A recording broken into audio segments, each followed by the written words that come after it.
Myself. Hey, yo! Where's my scene? There it is. Hello! Hello. Welcome to the Atrioc broadcast here on November 1st, 2025. We are 2 months away from 2026, folks. Are you excited? What could the future hold? 2026 could be an interesting year. Wow, you're all excited. Not even one of you is trepidatious or anxious or feeling that things are going too fast. You'd think at least one of you would be not excited, but you're all stoked. I'm fucking pumped. Good to hear that, Blue Cinder. 2026, who knows what it could have. Hey, a moment of silence, folks. A moment of silence. Please, this is very serious. This is very somber. I'm not kidding. Everyone, please, a moment of silence for the hopes and dreams of Gen G fans everywhere. What a choke! What a generational choke, dude. My goodness. Another year, another semifinals. How does it happen every damn time? Is Stan's doing okay? I messaged him today. He's obviously fine. Okay, he's got more important things on his mind. But he was going to name his firstborn child Chovy, and now I think... and now I think it's not going to happen. I mean, at some point, it's too late. Nibs TV, they give it the prime. Big A, is it acceptable to start playing Christmas music today, or must I wait till after Thanksgiving? That's a good question. I'm of the opinion. Listen, usually I'm not a let people enjoy things kind of guy, but when it's small stakes, play the fucking music. Play Mariah. Put up the Christmas tree. Do whatever the fuck you want, bro. If you like it, you like it. I don't care. Bro. It doesn't bother me. Not one bit. We don't have Thanksgiving music. Do you know what I'm saying? It's not like you're displacing something important. Smells like someone who never worked retail. It's not like the tracks playing working retail are somehow great all year and then they get bad at Christmas. Do you know it's bad all the time? How many times can you listen to feel the rain on your skin? No one else can feel it for you. Only you can let it in. Yeah, it's like 1,000 times a year. How many times can you hear that, dude? I feel like I've never walked into a CVS and not heard that song. It is in fact worse. Maybe. Twitch added the ability to pause and rewind live streams. Bro, world's fastest mobile viewer here. Bro is living 6 months ago and just got the fucking data packet through. The carrier pigeon that moves your data from your fucking cell phone to this server is lazy. You're on Internet Explorer 6. How are you doing? How's it going? What's going on here on this Saturday? Shutdown update? I mean, no real update needed since yesterday. The Congress doesn't meet again until Monday, at which point I will give another update. We're going to do pretty much daily shutdown updates starting next week until they solve it. Because, you know, like New York airport, well, let me make sure I'm correct on this. I believe at Newark, dude, they have like 80% of air traffic controllers have now called out. It's gotten insane. Look, air traffic control. Is this the one? Nope, that's not the one. This one. Shortages pile up, causing delays and disruptions to airports across the U.S. JFK, Newark, LaGuardia, experiencing delays related to staffing. Yeah, it's getting crazy. I mean, this could truly impact, I guess, my flight to Japan. And think about that. Think about that, folks. You guys all sit at home and you laugh about the government shutdown. You think, oh, it doesn't matter. oh, 40 million people kicked off Snap. I don't care. But think about who's really impacted. Streamers who can't go on trips to Japan. Think about that. Okay? A streamer that can't go on a whimsical trip to Japan. And then realize what your political chaos has wrought. That just ruined my day.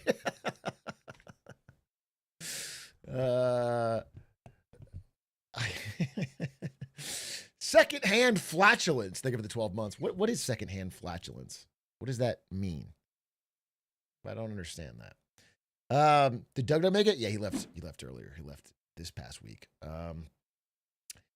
The IRL streamer economy will crumble. End this shutdown now. Yeah, we need to have all the IRL streamers march into Congress with their cell phones held high on the gimbals and demand change. Demand the ability to travel around and film themselves being tourists for money. My streamer can't go to Japan and flex on the brokies. Yeah, I guess not. Are you keeping up with League Worlds this year? Figures the six trophies for you? Dude, it's insane.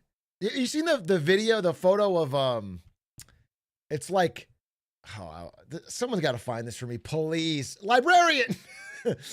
It basically has a picture of Faker and Chovy, and it's like Faker during Faker's prime, 3 championships, Chovy 0. Faker during Chovy's prime, 2 championships, Chovy 0.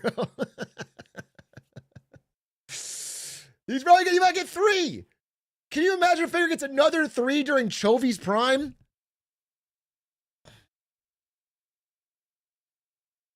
Why is it so damn hot? Come on now. Gen G KT was insane. I watched game 1 and then I fell asleep, but it was pretty incredible. I mean, man, I can't believe they lost again. It's crazy when the memes are true. I think before this year, I was like, yeah, Gen G chokes at Worlds. That's the joke. It's pretty true. But now it's like, no, damn, it feels like rock solid now, like guaranteed, like not just a little bit of a meme, but like, oh man, no, they just choke every single time without fail. Like Chovy will probably go his whole incredible career and never get a Worlds.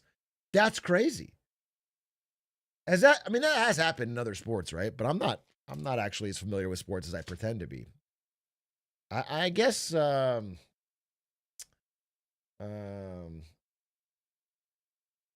mean, like Chris Paul in basketball. Like I'm trying to think of someone like who's like a generational football player or soccer player who never got soccer's kind of tough, right? Because they have different championships.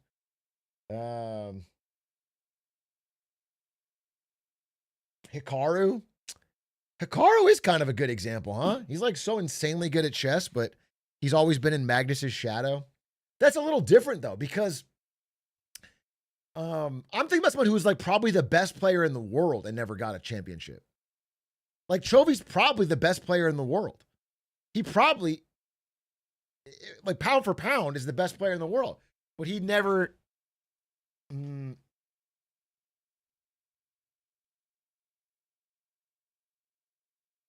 Squeaks in Mario 64. That's yeah, that's true. It's true. You know what though? He got speedrunner of the year though, so I think he's okay. But it is fucking crazy that Squeaks is like lapping Suigi in raw skill, and yet the numbers never add up. He never quite gets the time that he deserves. When like on individual frame by frame, he's the best player out there. It is a little crazy. Did Messi get a World Cup? World Cup is tough though. How often is the World Cup? 4 years, right? So, needing your country's team to be good, it only being every 4 years, so your prime only covers like 2 at best. It's not like you can never fault someone for not getting a World Cup. You need a lot of luck. You need a lot of luck.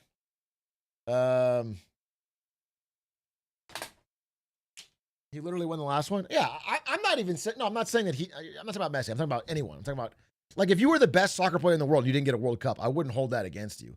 But I think if you're the best league player in the world and you don't get a world championship, I do hold it against you. I do hold it against you, bro. This is what I was looking at. This is exactly what I was talking about. This is crazy. This is crazy. And this could be 3-0. And that is just disgusting. I mean, that's like, people have been calling Faker washed for so many years now, and he just keeps stacking up chips. And Chovy has been called the GOAT, the guy that destroys Faker, better farmer, better laner, bigger champion pool. And what's he got to show for it? A couple MSIs? Chovy got solo bowled. Yeah, I saw that. BDD, bro. Yikes. With that BDE. Faker just shows up when it counts. I mean, that's the dream, huh? I got a friend. I had a friend over for a Halloween party last night. He has met Faker, and he said because he's a league coach, and he said he was at a league tournament, one of the big Riot ones, maybe an MSI or something. And right after the tournament, he goes back to the hotel, and Faker's staying in the same hotel, and he sees all 4 members of SKT go off to their rooms, or they're gonna go out, or they're just hanging out or whatever. Faker instantly gets back to the hotel, goes to the gym, goes to sleep. He's a grinder, bro. That guy's a fucking, that's crazy. Like going to the gym after a tournament is crazy. And then that's crazy, man. But that's what it takes to be consistently good that long. It's that's kind of unreal. Dude, I'm an old head I've been watching T1 since they were SKT, and I've been watching SKT before League of Legends was a game because it was the biggest team in StarCraft. So don't fucking Azubu Frost enjoyers. Which one of the Azubus tried to cheat? Famously, there was a pause in like the season 2 World Championships, and one of the teams like looked out at the minimap on the giant screen and like saw where all the other champions were. I think that was Frost, yeah. Yeah, and then pinged the map. And it was against TSM, they didn't even have to cheat, bro. Dude, I don't understand any of the words. Think what is your hobby of choice? I'll explain it in terms of that. Xenon Helix, what's your hobby of choice? I'll get you caught up. Don't you worry about that. Oh. What computer science? All right, it's kind of like if it's kind of like if Python was running a script for Linux. Okay? Does that make fucking sense to you or not? You get it now? I get that. I get that. Oh.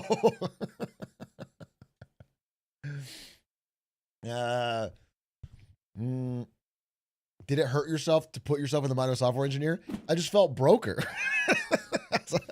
As I was imagining, I was like, oh God, I got to hunt for a job now. I got to compete against fucking 45-year-olds with fucking 20 years experience looking for a job same time as me. I don't want to do that.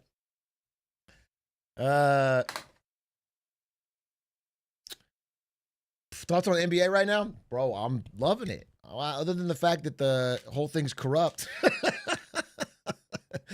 That a third of the players are fucking gambling addicts betting on their own games.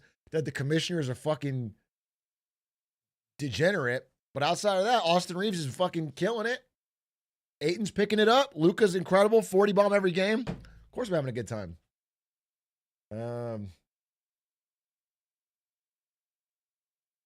Did you see, what did I say?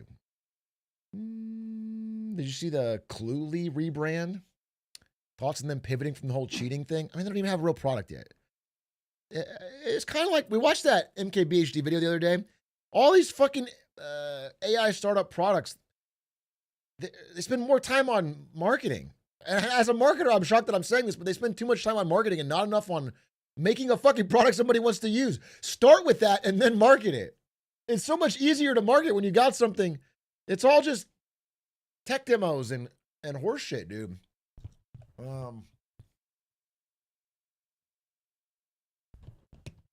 Mm. Brother-in-law, military missed paycheck, government shut down internet is a fave. Yeah, dude, people aren't getting. I've been getting DMs from people.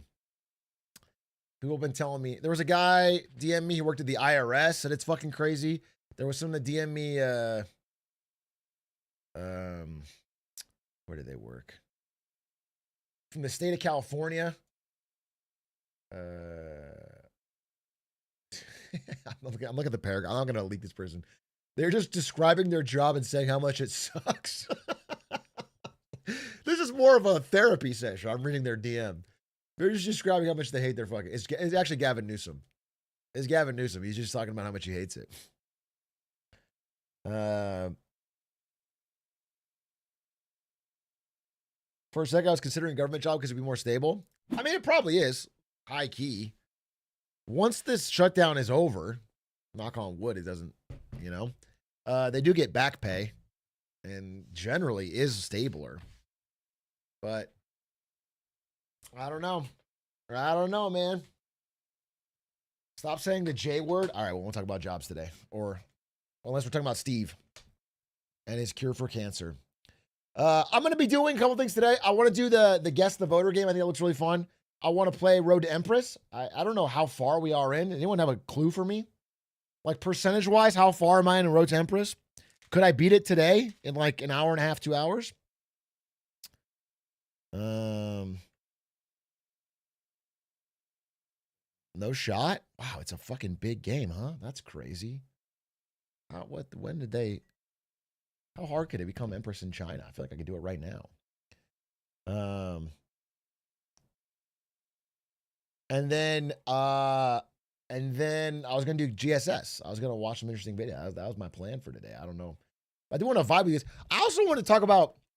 I don't know if today's the best day to do it, but I've been wanting to talk about like, as a hip hop fan, it truly feels. I don't think this is just an unk status talking. Like it's dead. I've been wanting to talk about that for a while. Well, maybe I'll pull it up tomorrow. It feels dead though. It feels like it's all only old heads still making it at a big enough level, but they're slowly all falling off. Outside of maybe Dochi or something, but like I think the stats bear it out, but I gotta pull them together. I gotta come back and I gotta pull it together. And I'm not talking about how there's like nothing good, all right? Everyone's gonna be like, oh, you heard this fucking album? It's great. It's more like dead culturally. I don't know, like as a dominant cultural force. I don't know how to say it. I need a. It's like it's just not as big. It's like and I think especially among the youth, it feels like people, especially like under 25, that used to be all hip hop, and now it's like none. Now it's completely different. I mean, TikTok's got a huge part of it, but I'm working on fixing it, bro. Don't worry. You're all right. Link me a track. Okay, Nico. We'll listen to it now. Link me the track. You about to fix it? Are you the truth? You're the future hip hop? Let me hear you spit.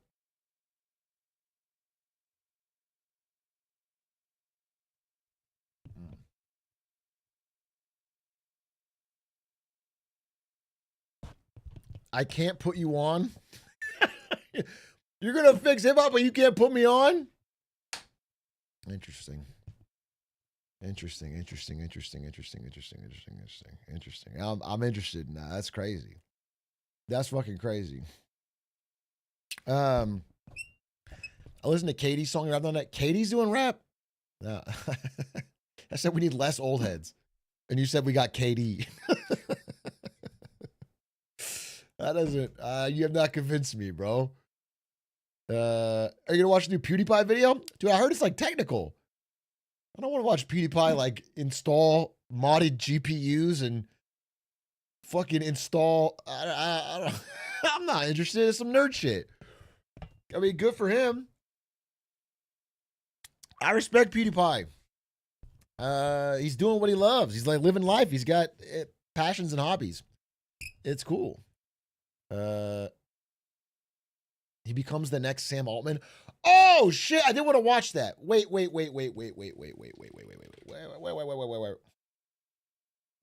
What up, JPEX? JPEX, are you gonna say hip hop? Is it gonna be you? Someone's got to save it. New CoffeeZilla video, bro. We already done watched it like a while ago now. Good goddamn. Where is the PewDiePie is bad? What do you mean bad as a person? Bro, get your mind off the bridge. You can't live on the bridge forever. Okay? Move on.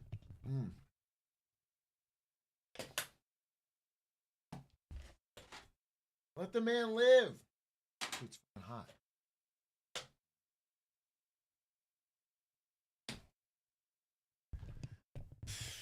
His recent video build computer is pretty good. I just don't think it's for me. I haven't watched it yet, but it doesn't feel like I would be interested. But I'm happy he made it. You know, good for him. Do you know that?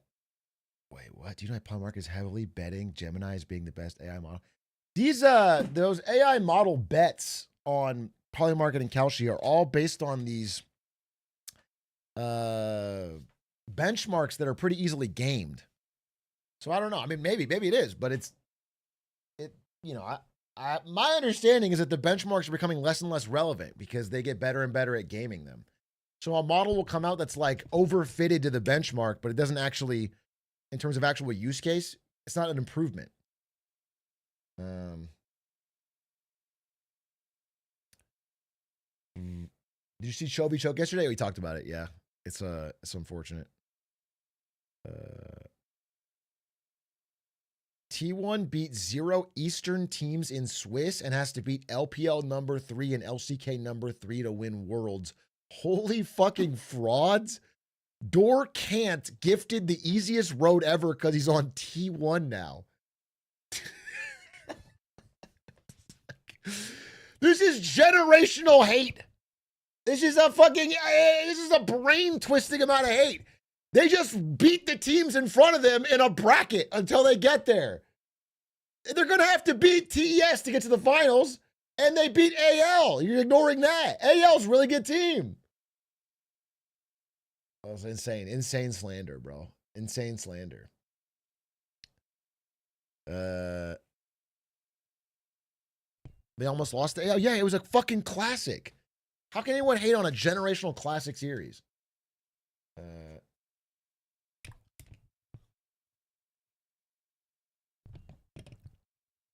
That AL match in quarters was the best so far of Worlds. No, it wasn't the best so far of Worlds. It was one of the best fucking best of fives in league history. No doubt. I've been watching League for fucking 15 years, bro. That was an incredible game. That was an incredible series. That.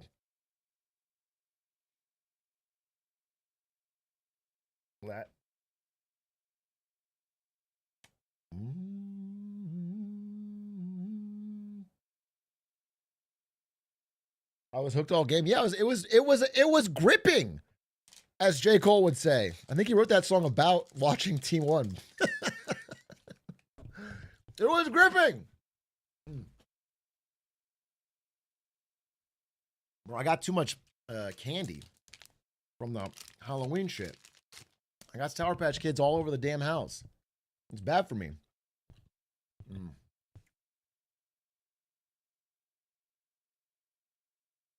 Have you filled out Streamer Awards nominations?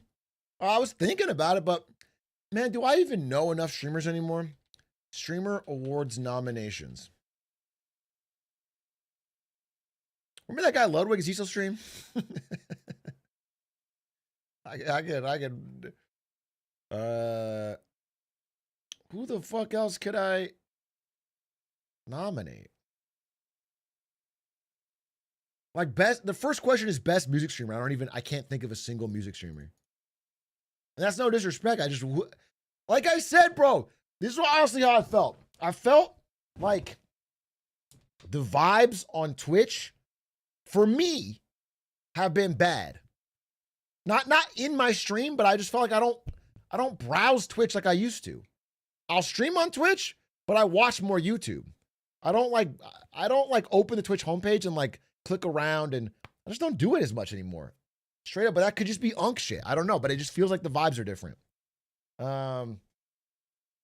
Nominate J-Reg, he doesn't stream. Although he said, because we were joking at dinner about streamer brain rot or whatever, and I was like, he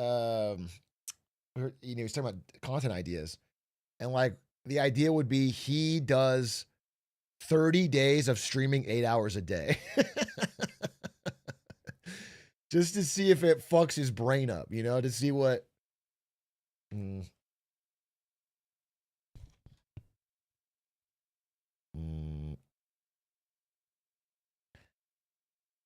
I'm about to stop using YouTube as well. Just grab an MP3 like the kids are doing.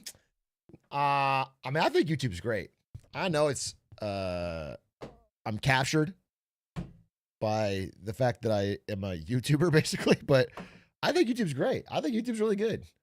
I have a tough time like hating YouTube because I feel like unlike most other platforms, I like my experience. I guess the only problem with YouTube is that they keep pushing more shorts, more and more and more brain rotted shorts. I do think that's a problem. I think that's fair. I think that's pretty annoying because it's not what you want out of the app. But, I mean, at the end of the day, I got to make my own call not to watch them. Like, I don't like being constantly baited into wasting time. I don't like it. And I would like them to not do it. But at the end of the day, I got to just fucking, I gotta lock in. I gotta not do it, you know?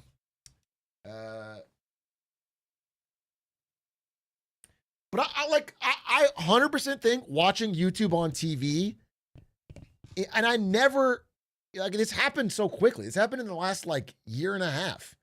I went from, like, why would I ever really do that to I do it all the time. It's like, if I'm just going to sit on the couch and watch something, I have a 10 times better chance of finding something interesting on YouTube than I do scrolling Netflix or whatever. So I don't know. I'm just being honest. Like, it just is, it's just better. And that's the way it goes. Open source cable? Yeah, in a way.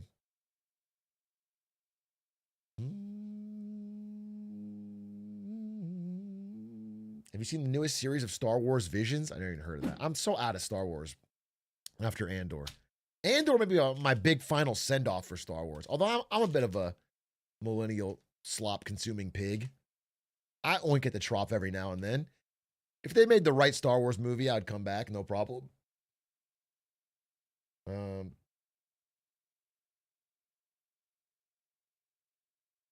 Like you won't watch more, but I mean, they literally have, you know, what is like recent Star Wars shows? List of Star Wars stuff. Like I didn't watch Young Jedi Adventures. I don't know what that is. I didn't watch Tales. I didn't watch Star Wars Visions. I didn't watch The Bad Batch. I didn't watch Resistance. I didn't watch Rebels. I didn't watch fucking Book of Boba Fett. I watched Andor. I watched first 2 seasons of Mando. And I watched Obi-Wan, which was pretty mid. There was parts I liked, but Obi-Wan was pretty. I feel like that Obi-Wan show could have been incredible, but they kind of fucked around. I don't know. It was kind of like it had potential, but they just didn't. Yeah, that last fight scene. Come back for Maul Shadow Lord. They're making a Darth Maul show. Is there a trailer? Maul Shadow Lord trailer.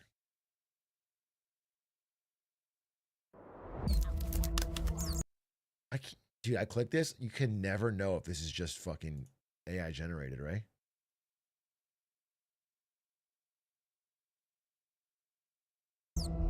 The galaxy has fallen into shadow.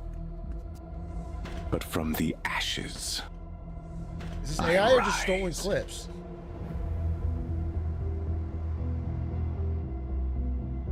Former Sith. This is just clear. Okay, this is close. Fake. But it has a ton of views. How fucked is that? That's fucked, dude. Fake trailer man is insane. Okay, but they are gonna make. They are gonna make.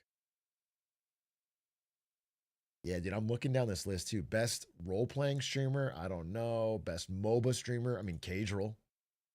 That's an easy one. Best brand partner, Rocket Money.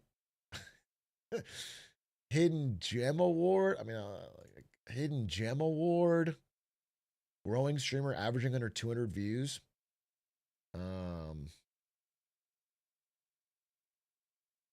I don't know. Who do I watch that's under 200 viewers? Oh, a Spectacore. He breaks 200 plenty of times, so but average probably. A Spectacore for sure. I would definitely give it to Spec. Battle Royale streamer. Who the hell do I know that plays Battle Royales? Ninja. Bring back the GOAT. I'm sorry. Bring back the GOAT. Is it a crime to respect a dynasty? Okay. Is it a crime to no, Connery's pants? He's trying to get to Ninja's level, bro. Ninja's the GOAT. There's probably political streamer. I'll put Connery's pants. Best fighting game streamer, my boy Stans, as he plays fucking. I don't know if he even streams it. All I know is that Stans, online or offline, plays like 8 hours of 2x KO a day. Actually, I think he wants to go for strategy gamer. Here. Oh, yeah, Void. Void. He's the GOAT. MMORPG streamer. Fucking who's the guy? Maximum. I met him at a party. He was really nice. I like Maximum. I don't watch it, but he was a really nice guy. He's no Asmongold, of course, but I need to save that for best streamer of all time. Best speedrun streamer? You know what? I can't think of a single person I know who would qualify for this.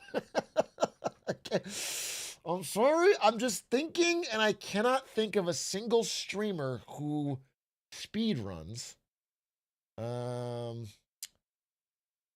Couldn't possibly do it. Actually, I'll give this honestly to Linkus7. My fucking go. I love Linkus! Linkus7. But I'll give it to myself, honestly. Really. Because I fucking got second place in the Hitman tournament. And not enough people are giving me credit for that. Okay. That was kind of crazy, to be honest. That was like old fucking John Henry suiting up. Second place is the first loser. That is an attitude that I think will serve you poorly in life. Best sports streamer. I guess me, because of my insightful commentary on the Los Angeles Lakers. Atrioc. I think that's definitely me, 100%. Best Minecraft streamer. This is controversial, but someone has to say it. It's Dream. Okay. Dream stands. We've been hiding for too long. It's time to bounce back. It's time to bounce back. Let's go, Dream. Okay? Let's bring back Hamilton references. Let's bring back the Dream song Point of the Mask. Let's bring back openly cheating on speedruns and lying about it. These are the three things we need to bring back. Best Marvel Rival streamer sponsored by Marvel Rivals. I don't know. I don't know that one. FPS streamer.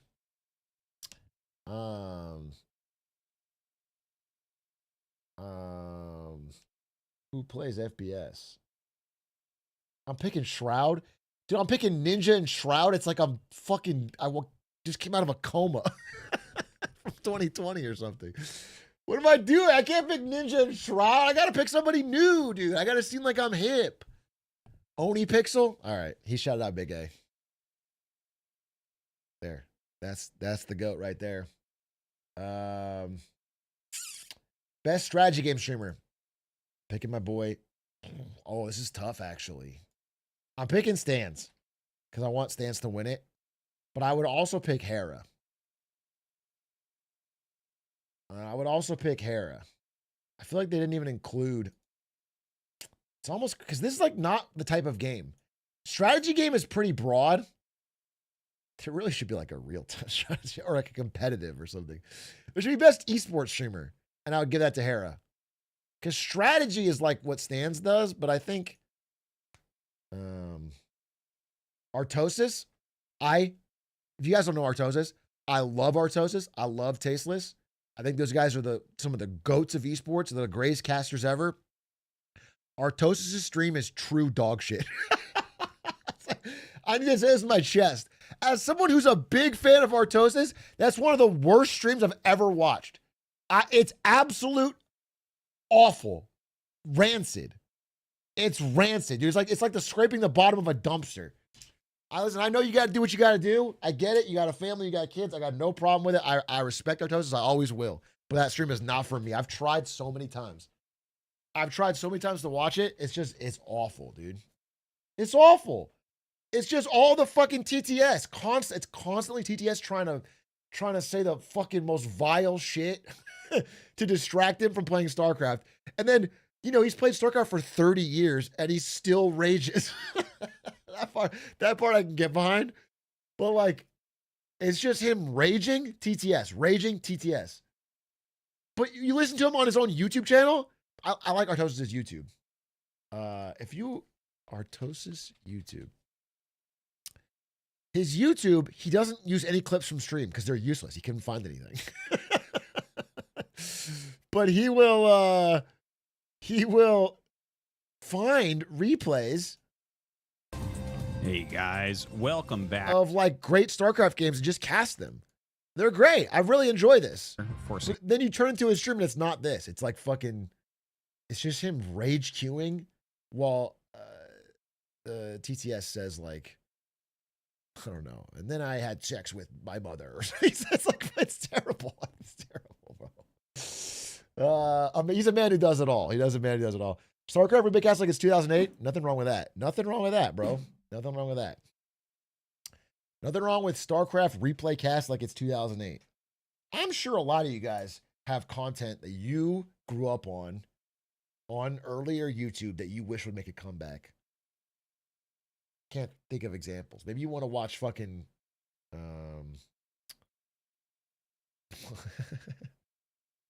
Let's Plays or something. Yeah. You want to watch Captain Sparkles or the Cinnamon Challenge. Or for some of you, you want to watch what's the fucking wave then? What do you call it when it would be like blue-haired liberal gets owned? What was that? What was that shit called? What was the name for that?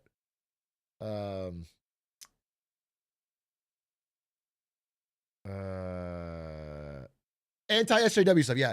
Anti-SJW stuff. Yeah. Gamergate fucking shit. Yeah. SJW compilation. That's what it was. The fucking 2020, I don't know what era that was. 2015, 14? Okay. What's the next vote? I voted Stans. Best reality streamer. So you blend IRL and desktop content. Okay. Blend IRL and desktop content. Who's yeah, Sea-Dog. Sea-Dog does this. See, I'm excited to see him in Japan. Yeah, this guy's the GOAT. Sea-Dog's great. Sea-Dog, awesome creator, really. All pound for pound. I'm calling him fat. He just gets out there and does his thing consistently. It's great. It's entertaining. It's fun. He's got a good variety of stuff. Yeah, Sea-Dog's great. He's got W motion. And I think Sea-Dog, I told him this in person, but I truly believe it. I think Sea-Dog, more than any creator in the world, has created the best Let's Plays. Not, don't even know if you call them Let's Plays because he puts in all the work. He plays the full game on stream, then cuts it down and adds narration to make it into it's like incredible. It's like a really good format. It takes a lot of extra work, but it shows and it's awesome. They're like really fucking good. He's like, yeah, it's really, really impressive. And I think that's also W Motion. Best IRL streamer. I don't know, but I talked to I'll say Jake, right? He's the goat of this. He's the original Jake and Bake. Jake and Bake. I asked him a question today. I've never met him. We don't really know each other, but I reached out because I'm going to China, and I was like, wait a minute, how do you actually stream from China? Isn't there the firewall? And I was like, I need someone to tell me how to do this. so I asked Jake and Bake, and he told me the fucking movement. So I'll shout out to him. Although probably I show speed, right now. Isn't everybody an IRL streamer though? Isn't the entire new wave of streamers all IRL, barely any gaming? So I don't know. So this could be anybody. I'm not like IRL being a separate thing almost feels like a relic of the past. Vertical live streamer? Oh God, dude. If I knew what this is, this wouldn't be good. Me at Chili's.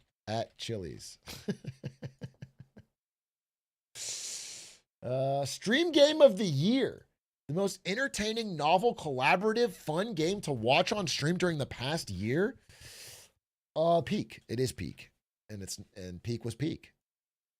Yeah, it's the most fun stream game to watch for sure. Peak. Best content organization. I mean, FaZe wins this, but I don't know who.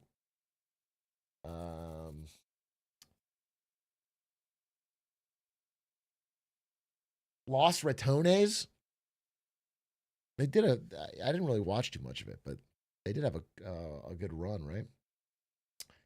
VShojo, OTK, VShojo. All great options, all in the running. Yeah, I guess I would say Los Ratones. Because it's a really cool idea. Someone catch me up though, because I'm not familiar. I'm not up to date.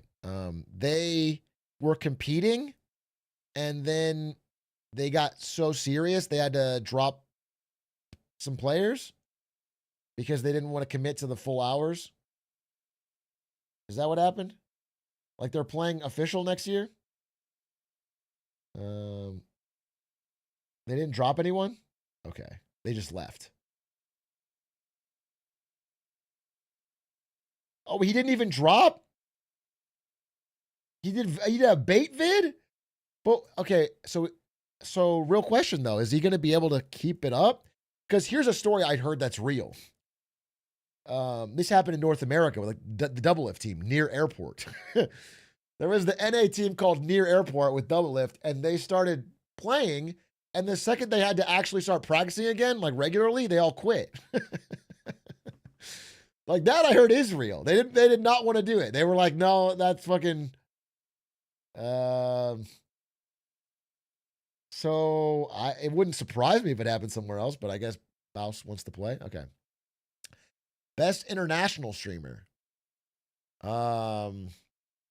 Someone in Spain, right? Yeah, probably Ibai. I'll do Ibai. Best stream duo. Two streamers consistently create the most entertaining content together. I don't know if Squeaks and I have done 25 hours. I do feel like it's electric when me and Squeaks are playing something, but me and Gavin Newsom, that's probably a good one. I would say me and Asmongold, but we just agree on everything, so it's like not that fun. Probably like Sea Dog and Iron Mouse, right? They like are that's a true duo. I'm trying to think of like who else does a lot of content together. I'm so fucking out of it. Yeah, I'd say Sea Dog and the Iron Mouse. Best stream collab. Best streamed collab. Is this like an event? This is like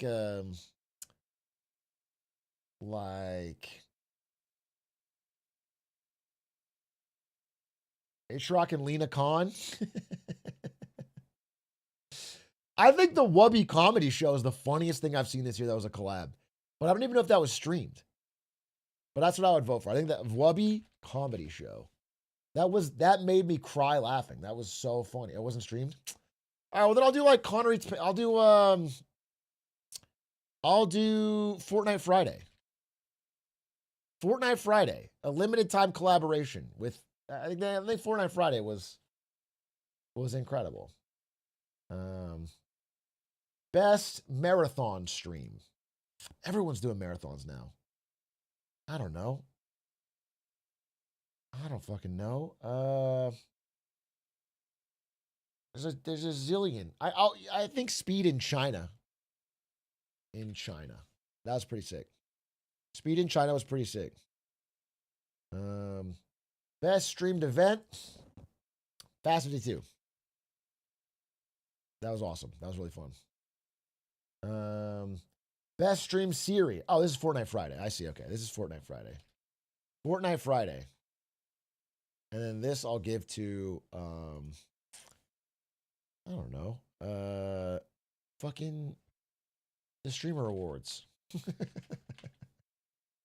The streamer awards, bro. These are great.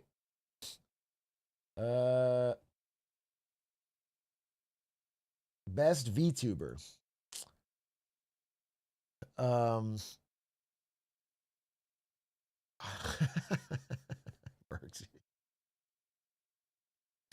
I only know Iron Mouse, right? Do I know anyone else? It's got to be Iron Mouse. Let's just put Iron Mouse. Okay. Best variety streamer. Best variety streamer. I think this only counts as variety if you also game. So Atrioc not excluded. Dude, I'll be honest with you. I think the best variety streamer, if you're talking about gaming variety, it's obviously, I think, NL. I think he is ahead of the wave on a lot of great games. He plays a huge variety of games. He has a good time. I think pound for pound, it has to be NL, no doubt. If you mean variety as in some non-gaming stuff, some gaming stuff, mixes all in, then I would say Wubby. That's what I would say. But if it's just gaming, then I think it's Northern Lion, and it's kind of like nobody's that close. I guess it could also be Queso, but the thing is, you have to understand is that I'm over 30. Like, if I was 29 and a half, I could give it to Queso. You understand? But I just can't. It's like I'm legally barred. I'm legally barred from picking that. But I do agree, like, no doubt.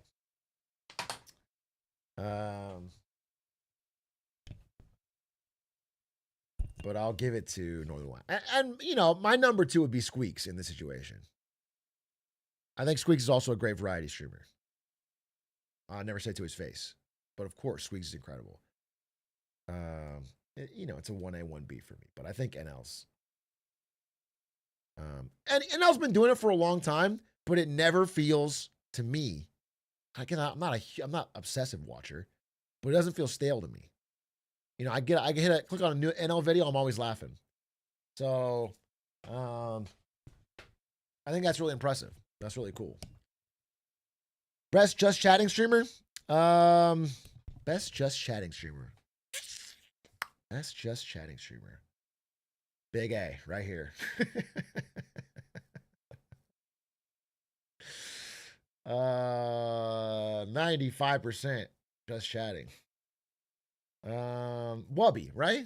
Well, I don't know. Who would I pick? Best just chatting streamer.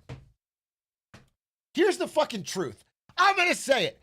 Here's the truth. People need to hear it. Okay? I'll fucking say it. When I watch my 2 favorite streamers right now, which would probably be Northern Lion and Squeaks, I'm not watching the fucking gameplay. They're both ass. I'm sorry, it's ass. So they really are just chatting streamers. You could just expand the fucking face cam to full screen and it wouldn't change my enjoyment of the content at all. Not one bit. If I couldn't see what was going on, it would not change my time. So, like, if I'm being 100% real, like, I'll just give this to Squeaks, bro. I like having Squeaks on because he's funny. And the game provides him a little... I mean, you need to see the game so you can have some moment to riff off of, but it's just him. I don't know. It's interesting because he's never in the just chatting category, but the reason I think he's a great streamer is because he's just good at chatting. He's a personable, nice guy who's funny. He's a yapper.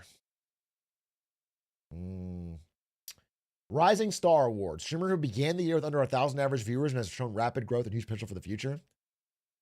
Is there like a reverse of this? If I just keep playing fucking Age of Empires and skipping stream? It's like, is there a guy who started out above 1,000 but is going to end right underneath it? Is there like that? Because I feel like I could crush that award. The shrinking, I don't know who. I will say, he didn't start under 1,000, but Hera in this year has gone from like 1.2, 1.4, 1.5K. He's hitting like 3K regularly. Hera, you know, he's like, and he's playing a fucking 26-year-old game as hard as he can, best in the world. That's cool. That's sick. I respect that. Chiblee, is this true for Chiblee? I don't know Chiblee's numbers. But I would do I'll give it to Chiblee.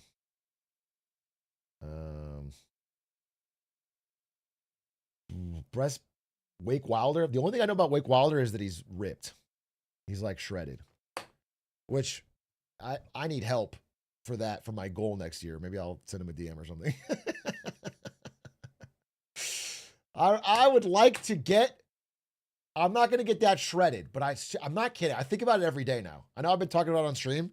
I think about it every day. I want to just be healthy, like as healthy as I fucking can. Not just like healthy, like really healthy. I want to try it as hard as I can for a year. I think that would be so sick.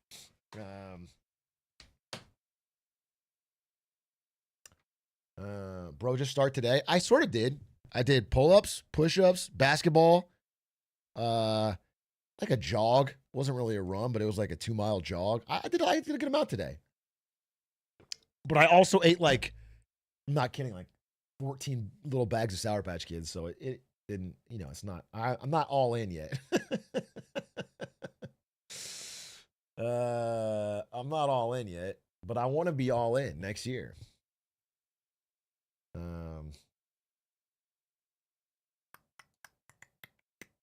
Best breakout streamer. Breakout streamer. It's probably like, is this Jason the Weens year? Or was he last year?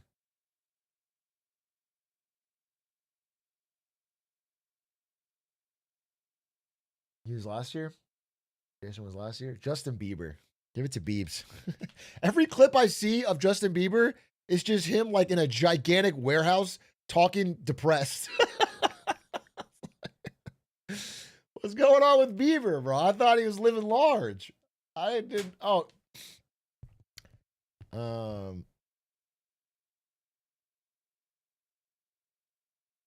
I'll give it to Bieber.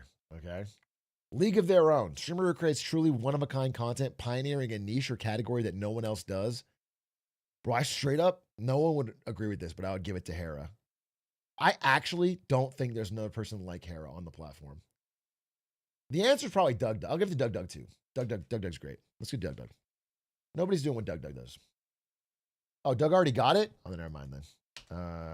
Shindigs is an incredible job. Shindigs is great. I can give it to Shindigs. But yeah, maybe I will give it to Shindigs. I think he's great. Maya, yeah, she does the animal sanctuary stuff. That is incredible. Slime.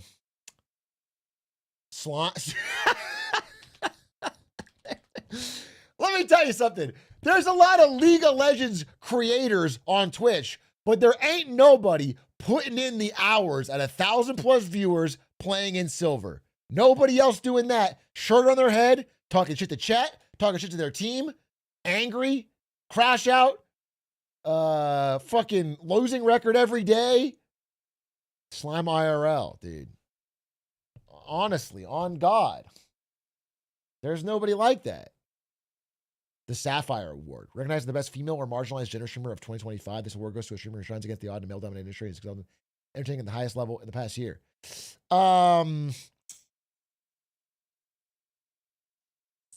Could be Maya's year. Could be Senna had a great year, right? I think Fan, super funny. I think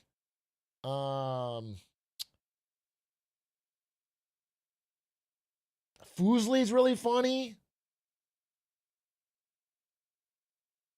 You know what? It probably has to go to. I talked to her at the party Cutie threw for Lud's birthday. Extra Emily. You know, I haven't seen a ton, but I think nobody in the whole goddamn game has the hustle of Extra Emily, and I'll say it for real. That's just a fact. I don't think anyone has the hustle. It's like an absurd amount of hustle. I can't even fathom it. The amount of work you have to do is crazy. So you have to, yeah, it's actually insane. I don't understand how you're not completely burnt out. To stream that much and always be doing different things is just crazy. And then, to have a good attitude and everything, because chat makes you want to crash out in general. How would you draw it? It's like it's an exponential. It's number of hours live. Okay, number of hours live. Hours. And like percentage chance of crash out. It goes like this. Well, that's for me. That's after 1 hour. It starts getting vertical, dude. You just can't. You just lose all patience. And so the fact that she can do it consistently day after day after day after day in different situations, and I don't know, and still be super positive. Yeah, I give it to Extra Emily. Streamer of the year. Gamer of the year. Gamer of the year, I'm actually gonna say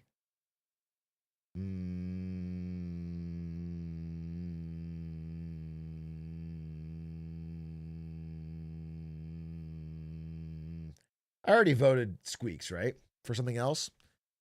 I think Squeaks could easily be Gamer of the Year. I think NL could be Gamer of the Year, but I already gave him votes. I'm actually going to say Hera because I really feel like this part of Twitch has fallen off. It used to be like a big part of Twitch was watching the absolute best at their craft. Whether it's the best speedrunners, whether it's the best of a certain game. And that used to be and now the viewer counts for the best players have fallen off a lot. And now it's mostly about the most entertaining people or the people that are live the most, which is fine. I totally get it. Fucking benefits me. I'm not the best at anything. But I came up in that era of Twitch, and it was really cool to watch, to see the best in the world at something having 10, 15K consistently. And I think Hera is not a good player. He is the best player in the world and streams more than all his competition and makes more content than all his competition and makes more YouTube. It's like Wolfie in Pokemon. Those people impress me the most. People who are the best at content for their game and the best player, it's that's unreal. I think that to me is super admirable.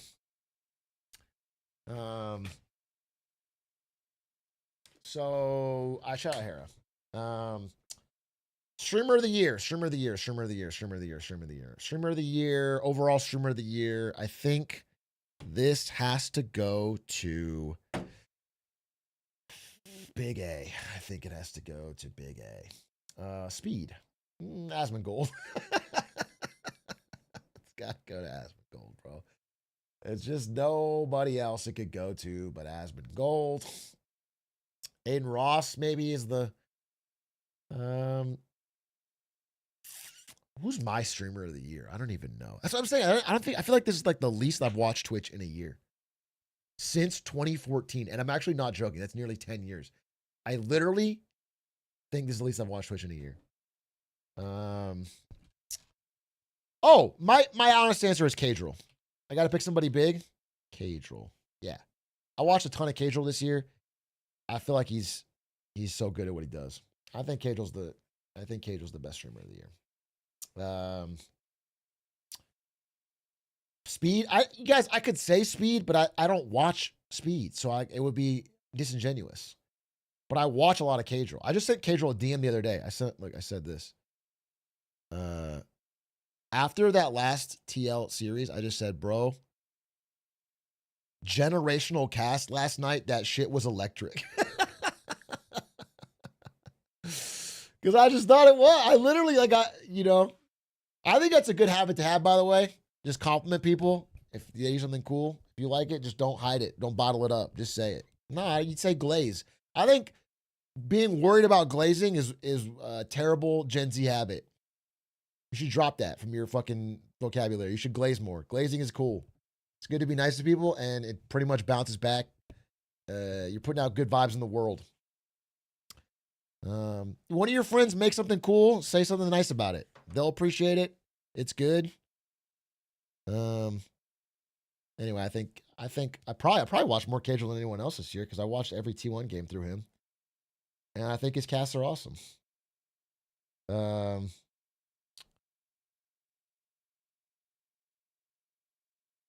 You should glaze Aiden more. Dude, you gotta have something nice to say. I mean, you need like a kernel of something true and nice to say to glaze. I don't know how you can. There's nothing there. There's nothing there, dude.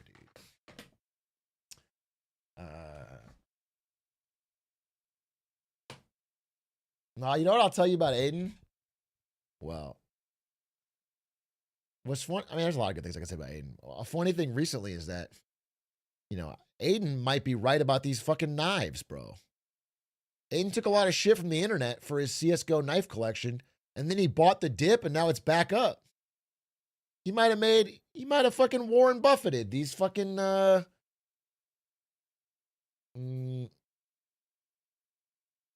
he caught the knife by the handle. There was a falling knife, and he caught it by the handle. Although, actually, I need to be real. I need to be more real. My understanding is all the skin prices crashed. Aiden goes, I'm going to buy some of these knives at the dip because it's going to go back up. So he bought a bunch of knives, some of the rarer ones, for like, 60 grand all in. He put a lot of money in. And then the knives did go back up. And then there's a feature in CSGO where you can cancel a trade within 7 days.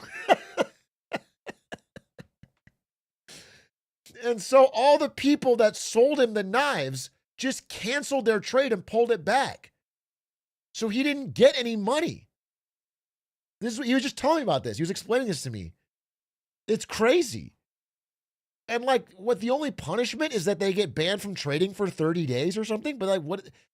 Like literally, Aiden, the knives were up 8K and they canceled it. So the person that sold him the knife was like, do I have to choose between a 30-day ban or losing 8K? That's crazy. What a stupid system.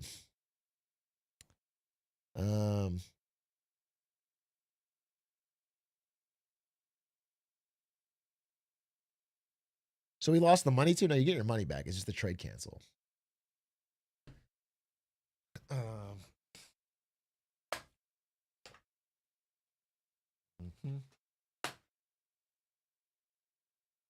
It was meant to be used in case you got hacked or scammed. People use it for trade. Yeah, that's what happened. So he got bad dealed, which kind of sucks. Anyway, that's my picks for streamer of the year and awards. I'll submit that. Very cool. Shout out to Cutie for putting on this incredible event every year and getting fucking heat from the internet for no reason. Good luck to them.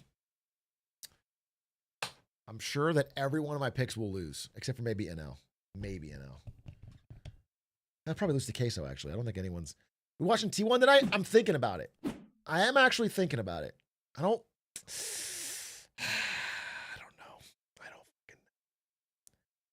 I'm thinking about it. It's such a... It's not earlier. It's not earlier, bro. The problem is it's not earlier. Bro, you're gonna anyways. There's a difference between watching it like half asleep in bed and like staying up and screaming at it. There's just a difference. I don't know what to tell you. Is an hour earlier? Yeah, but I think it starts at like midnight still. I think it starts at midnight, so...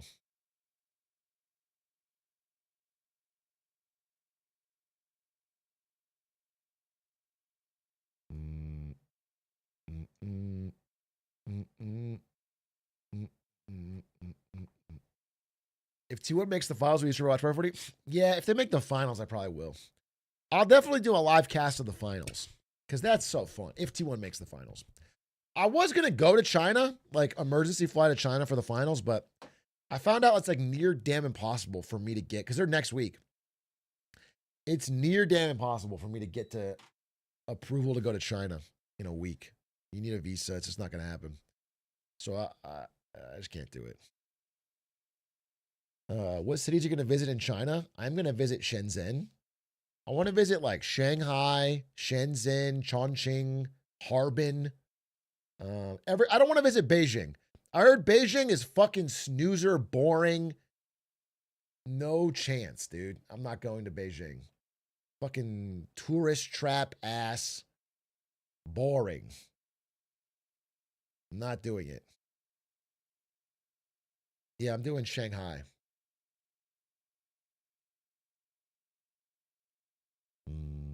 Hong Kong, maybe. Macau, maybe. No, was up Beijing in Beijing. Dude, I don't know what to tell you. I just looked it up. I've been planning this trip, and it's like everyone says Beijing it's got the Great Wall. It's got some tourist shit.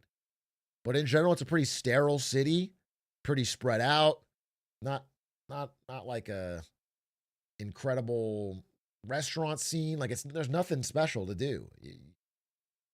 And so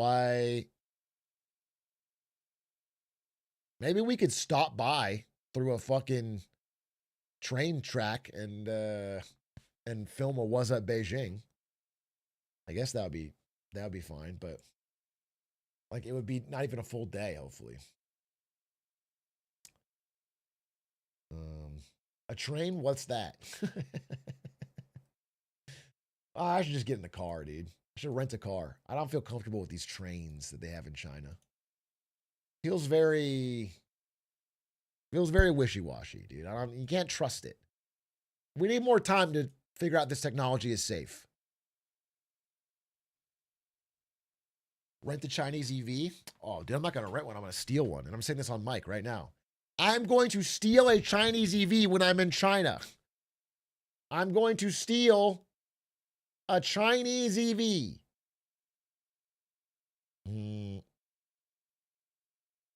A yoink. Bro's going to catch a fat tariff.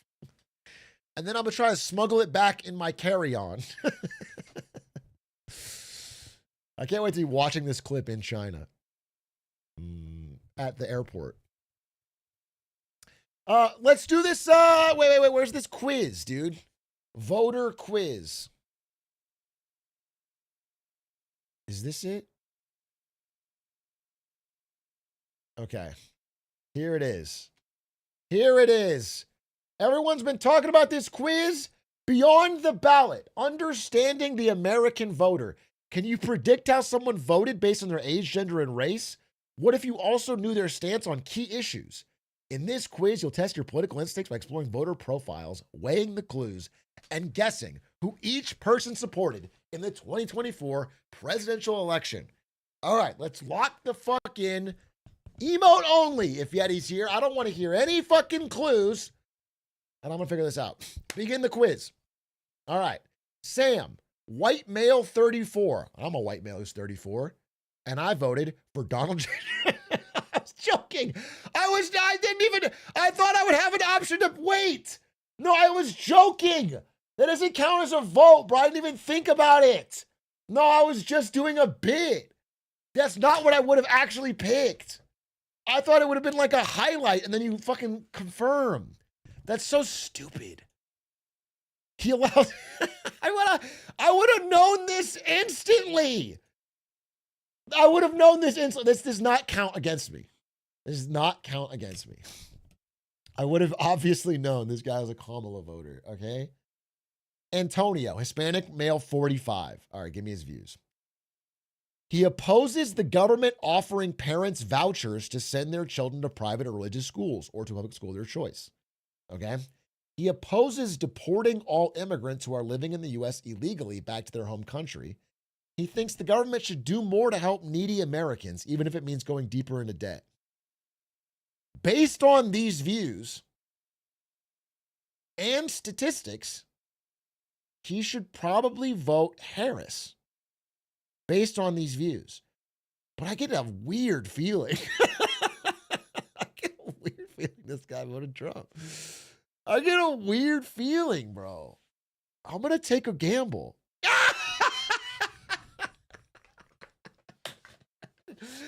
Dude, I just feel it. It was the song, dude. It was the, oh my God, I will vote. This is the group. Ari's fucking uncle. I mean, a lot of Latino men flipped. And they flipped back, apparently, but they flipped for the election.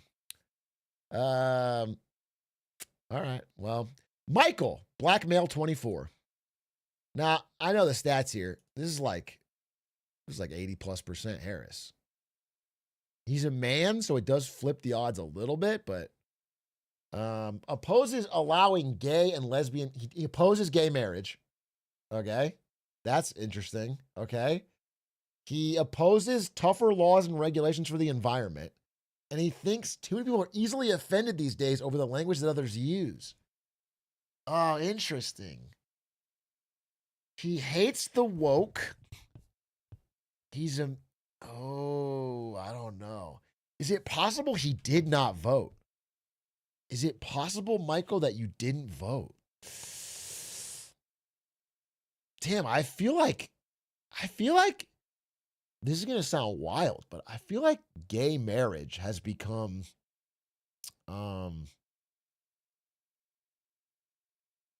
like it's not controversial anymore among even a large chunk of Trump voters, let alone Harris voters.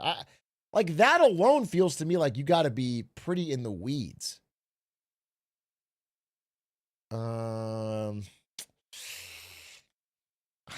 I want to say Trump. It was Harris.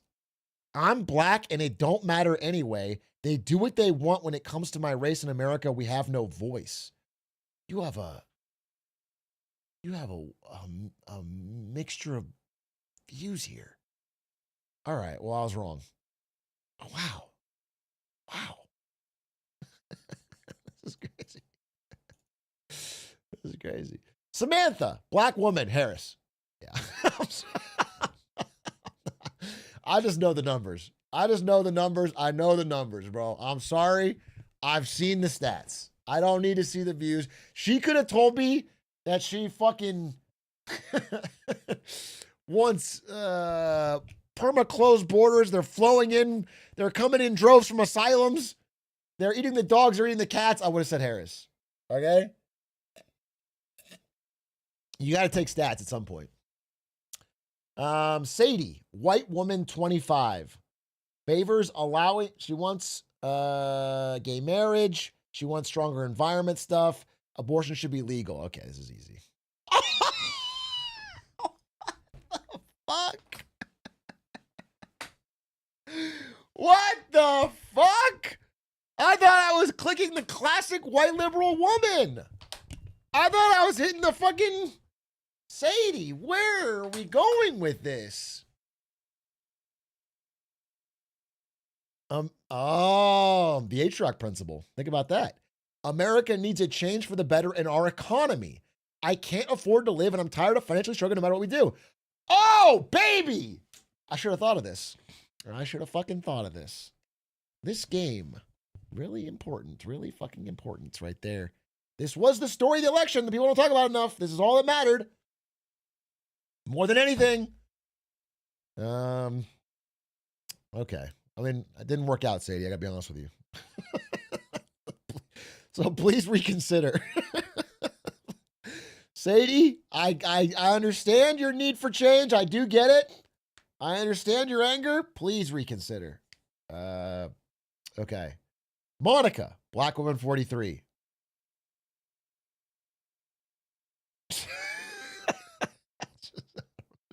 It's like the most overwhelming stats, bro. It's 90 plus. I'm taking the odds. Yeah, okay. I'm sorry, but that's that's the odds, dude. It's 90 plus.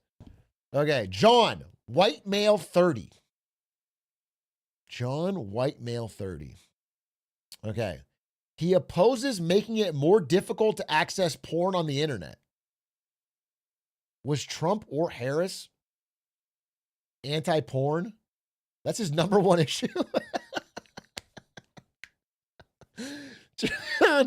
John's number one issue is whether he can goon. He favors gay marriage. He favors deporting all immigrants who are living in the U.S. illegally back to their home country. Thinks abortion should be illegal. I feel like abortion's a bellwether, bro. This is a Trump voter. Yeah, okay. Yeah, okay. Jessica, white female 32. Jessica, Harris. Yeah. Jessica, who I thought Sadie was. Okay. But probably Jessica has more fucking money. Okay. So she's insulated from the increasingly important economic issues. And she can focus more on the social issues she cares about. Whereas Sadie couldn't think about these things because she thought the Trump vote would fix this problem. Which is, when it's your main problem, the only problem. If you can't afford groceries, it's the only problem. Sophia, Hispanic female 27. Latino women didn't really flip. So I'd probably just say Harris. She opposes gay marriage, opposes deporting immigrants. People got to be more careful about the language they use. Harris. Fuck, did not vote. I'm never going to know that. She was a mixed bag. Did not vote. Okay, I'm not going to pick that. Anna, white female 26. She wants to ban porn. She wants more laws and regulations to protect the environment. She thinks too many people are easily offended these days. So interesting.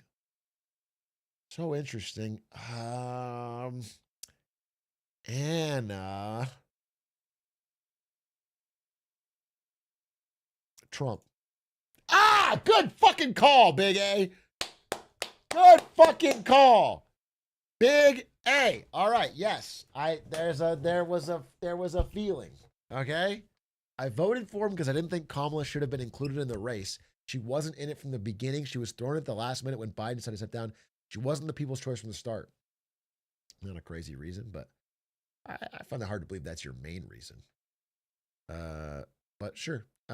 Daniel, black male, 31.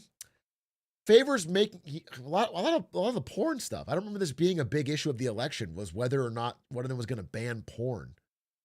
Favors deporting all immigrants, thinks abortion should be legal in most cases. Harris, Trump, the economy and immigration. See, yeah, well, there you go. Isabella, Hispanic female 33. Opposes gay marriage, favors deporting all immigrants, thinks abortion should be legal in most cases. Trump. Yeah, okay.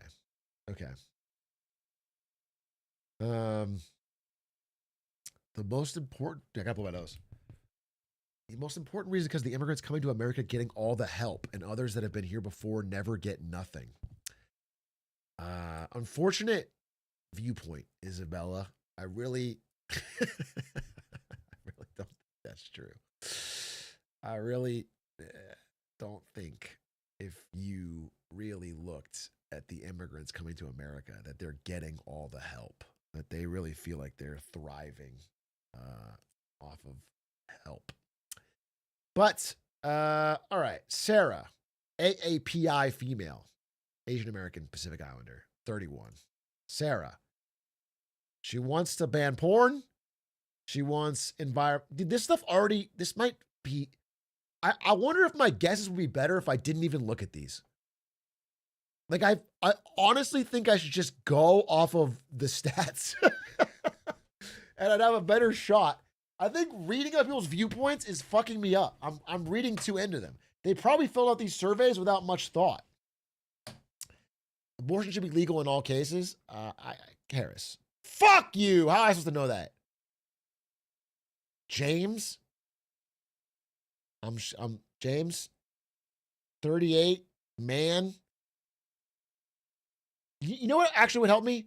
If I knew if they had, you told me their fucking income. Their income and whether or not they have a degree. I could probably fucking, with the sex, the age, that would help me so much more. I would have a better idea. I got one else, 1 second.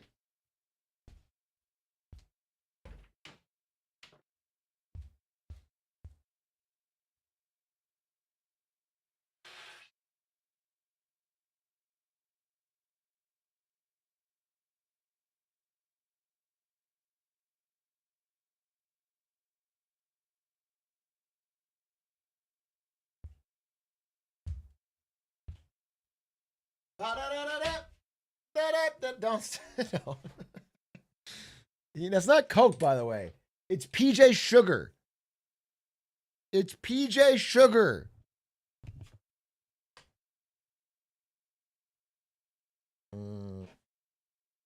It was meant. I remember the rollout for that.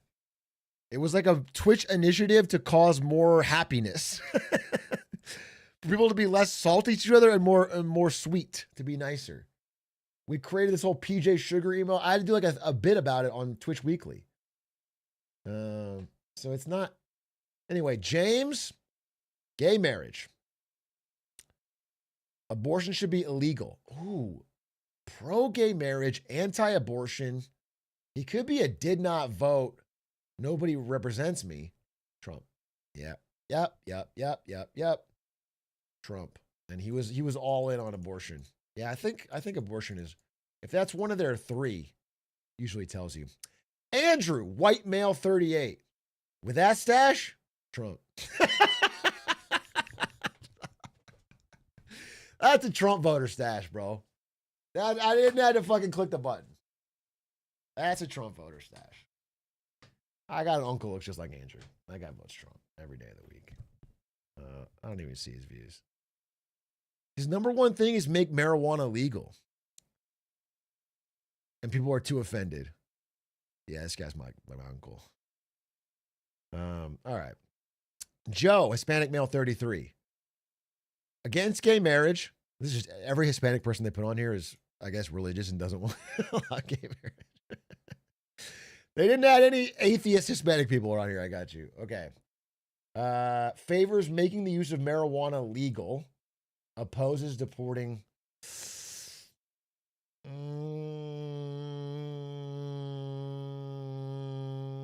Harris. Fuck. Trump. My results are bad, dude. How many did I get? 9 of 16. Basically coin flipped it.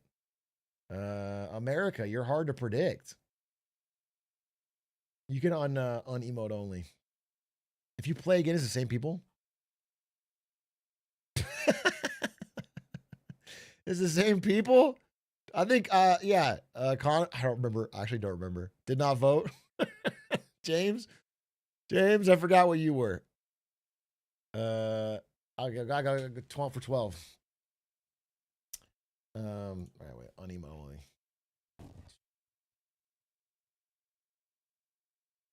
Unemote. How do you start? Unemote only? How do you turn it off? Oh, emote only off. Free the speech! Free the speech! The list of issues was weirdly limited. Yeah, I mean, it was tough. It was tough. USA, baby. Those are some cop levels of profiling. The times I profiled, I got it right. The times I tried to think through the issues, I got it wrong, bro. When I just fucking profiled, it was Insta.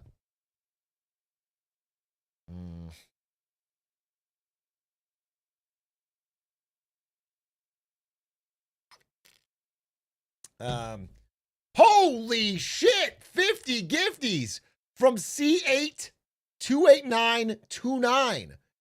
W gifties. Thank you very much.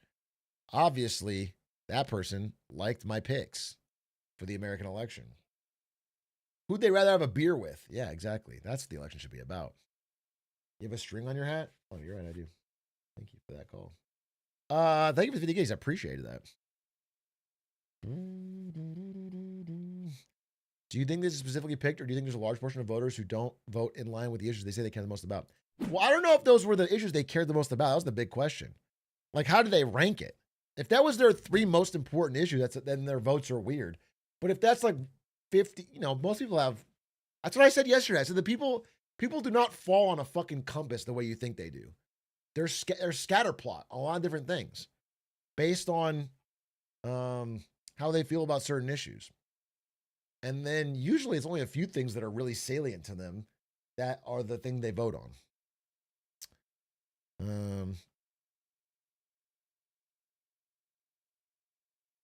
Which is why I think that, the economy is issue number 1, most important.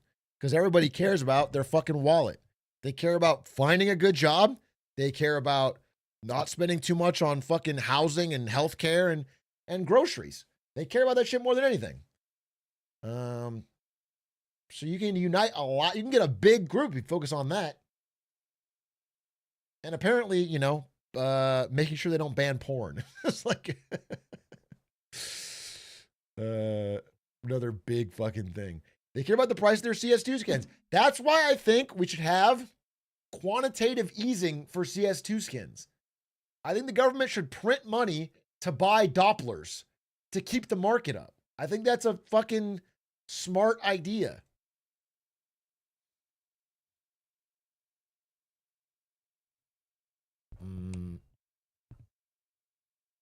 Can I get a 4-year Karambit bond? It's good for the economy, dude. Turn on the printers.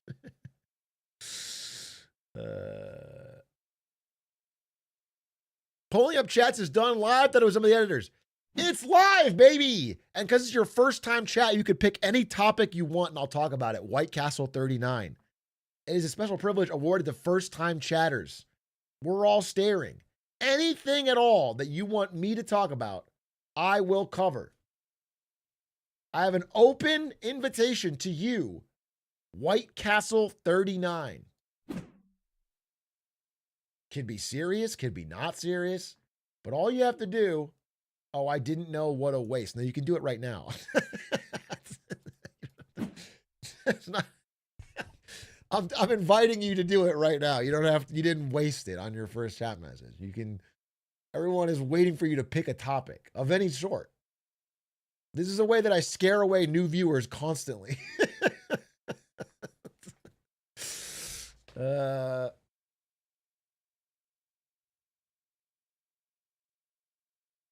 You can say anything, dude. Anything at all.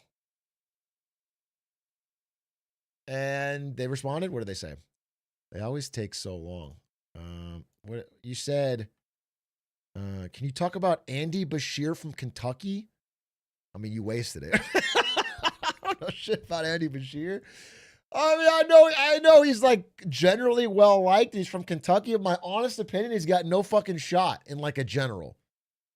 So I don't, people put him up like he's going to be the big nominee. Maybe run.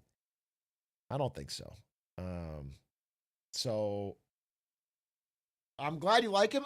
For people that like him, they seem to really like him. And I think he's going to do good in Kentucky. But is he going to be the nominee in 28? I find it to be unlikely.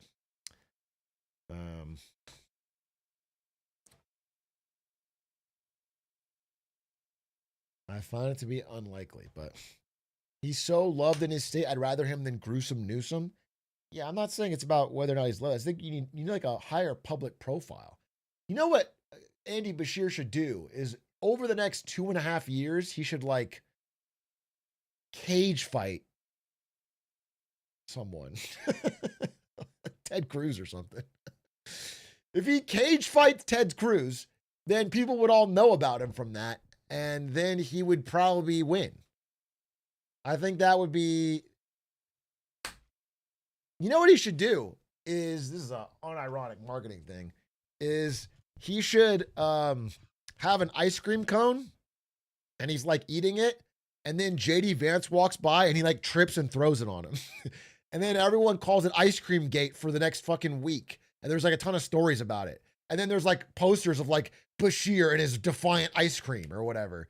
And then he's known for that shit. And then he'll probably get enough national profile to run and win. That's my honest opinion. But right now, if he's just going to do like the nice thing and like talk, he's just not going to get big enough.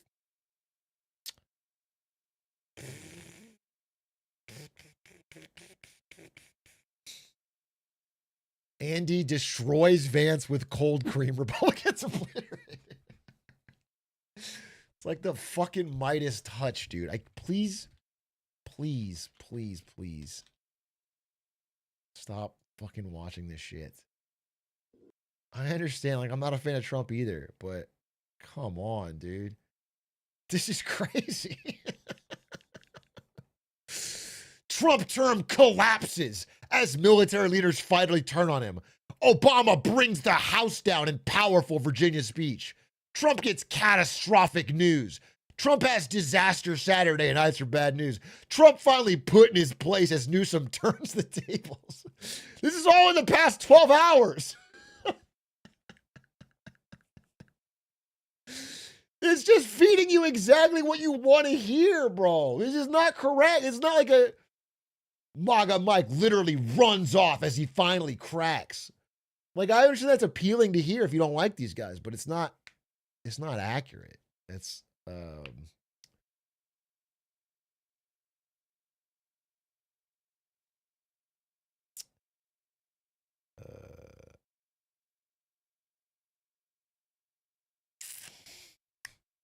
this guy's editors supposed to be making bank. Oh, I'm sure they're printing money, dude. They put out fucking how many of these a day? Let me get real. They just put out, this is all in the past day. This to this. That's like 25 videos a day or something. And they all just have yellow arrow and talk about how, Trump is completely cooked. Zero shot, no power, he's collapsing.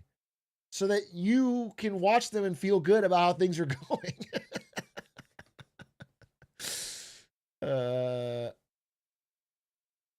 It's yeah, they get like 80 to 800K viewers each.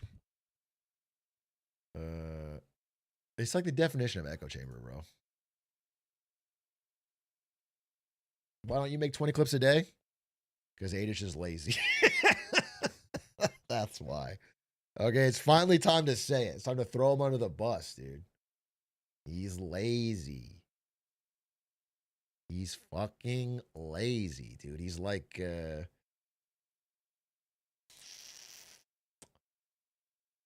my face when Atrioc votes for Pico over Get to Work. It's part of my long-term playlist, though, okay?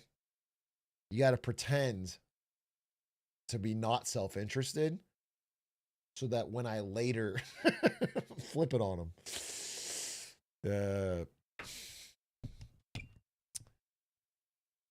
Wasn't Pete collaborative? Yeah, I think it was collab game, to be honest.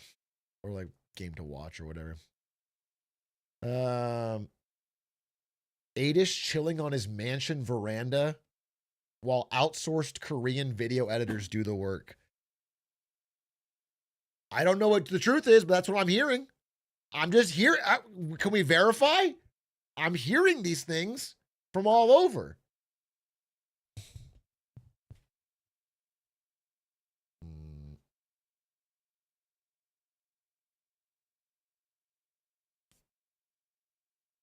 Trump hands. Many are saying this. Many are saying this. They're saying he's got an army of Korean video editors. 100 strong, putting out the clips every day.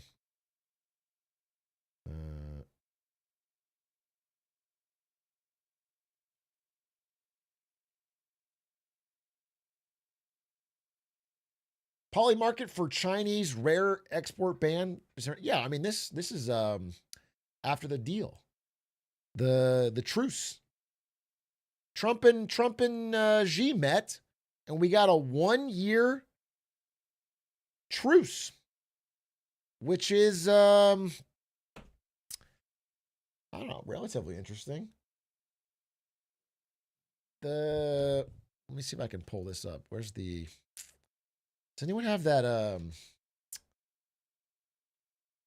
The best part of this meeting was this, dude. This is like the greatest meme format I've ever seen. Look at this.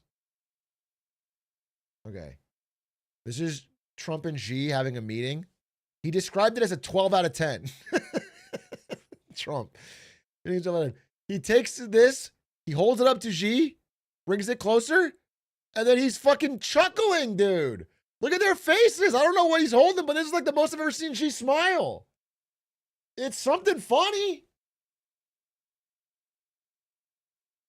I've been looking at Xi Jinping pictures for presentations for 4 years now. I've never seen him look that happy.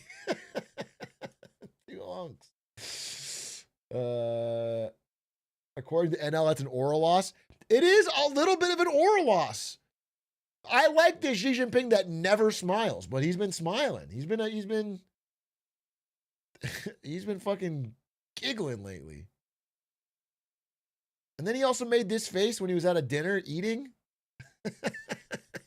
Korean food. He didn't like Korean food this much.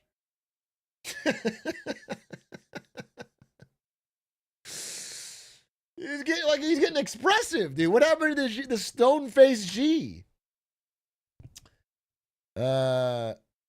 Anyway, yeah, you know, the context heading into the trade deal was that China had pulled their trump card, to borrow a phrase, of rare earth export bans.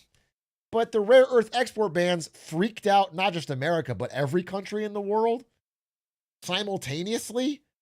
And China did kind of try to backtrack a bit because that's pretty spooky. And then on the American side, you know, Trump's kind of freaking out because China's not buying a damn single soybean. All the farmers that voted Trump are freaking out. So there was a bit of a tension going into it.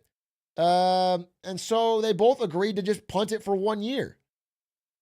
Trump relaxes a fentanyl tariff down 10%. Not a tariff on fentanyl, but like a punishing for fentanyl exports. Down 10%. China's going to buy some soybeans, not as many as they bought before, but they're going to buy some. And China agrees to punt the rare earth export controls for 1 year, which really, I mean, the story of the truce is this. The story of the truce is this. Where's that Bessent quote?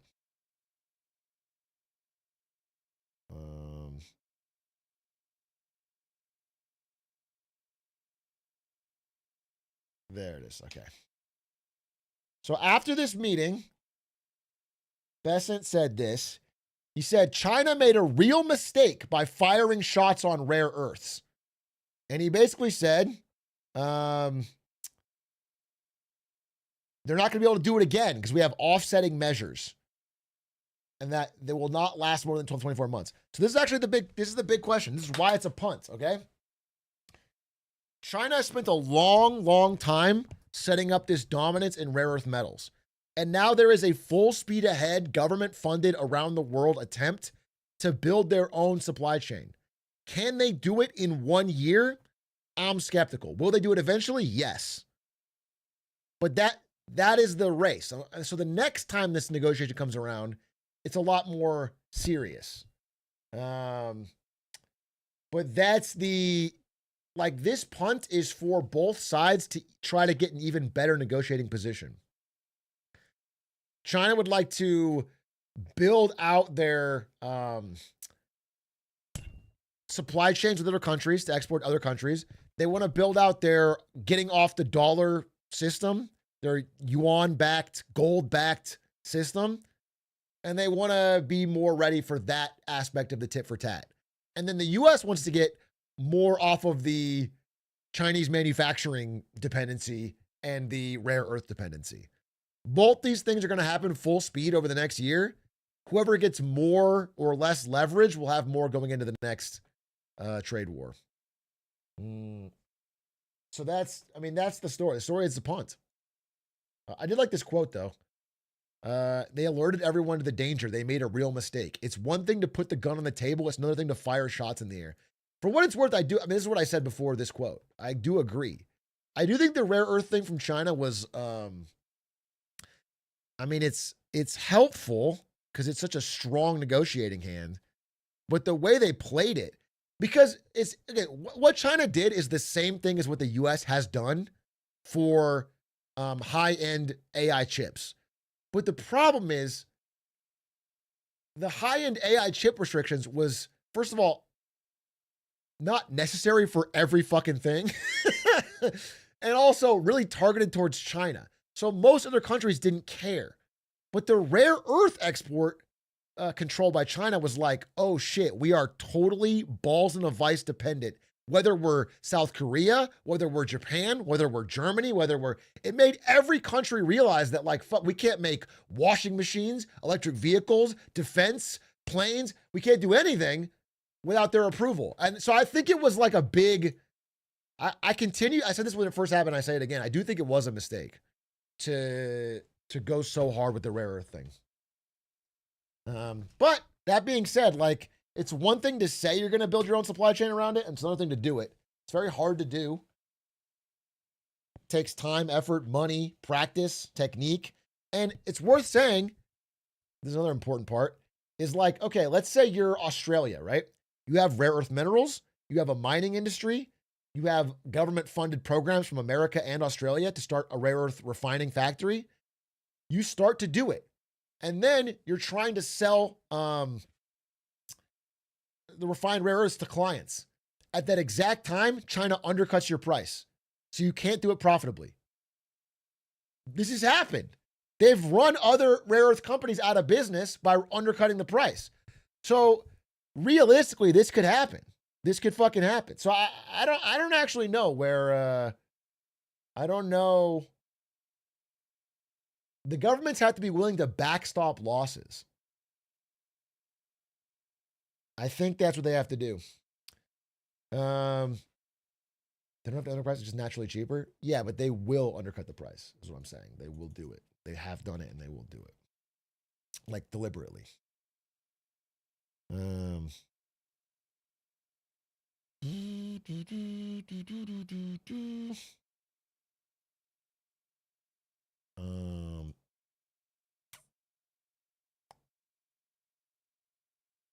What else did I wanted? I wanted to play Road to Empress. Is that possible? Yeah, let's just do Get Smarter Saturday first. I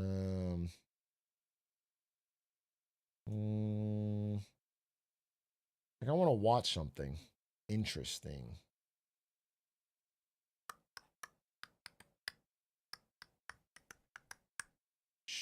GSSSaturday.com.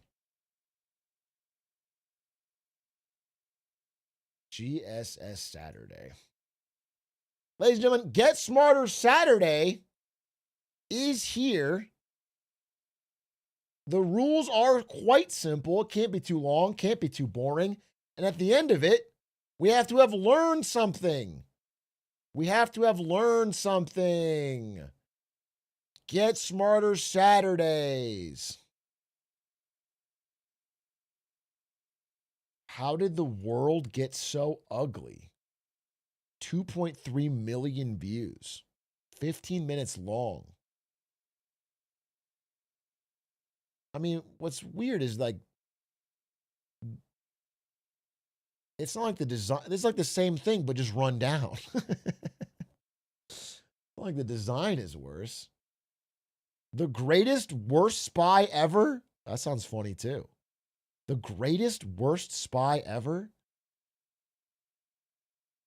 Is this Graham Plattner? He's undercover? I'll watch this. Greatest worst spy ever? Sounds interesting. There really is nothing quite like the element of surprise. It's only 13 minutes. When the Allied forces appeared over the horizon on the morning of D-Day, it completely caught the Nazis off guard. They weren't ready for such an enormous attack, at least not here.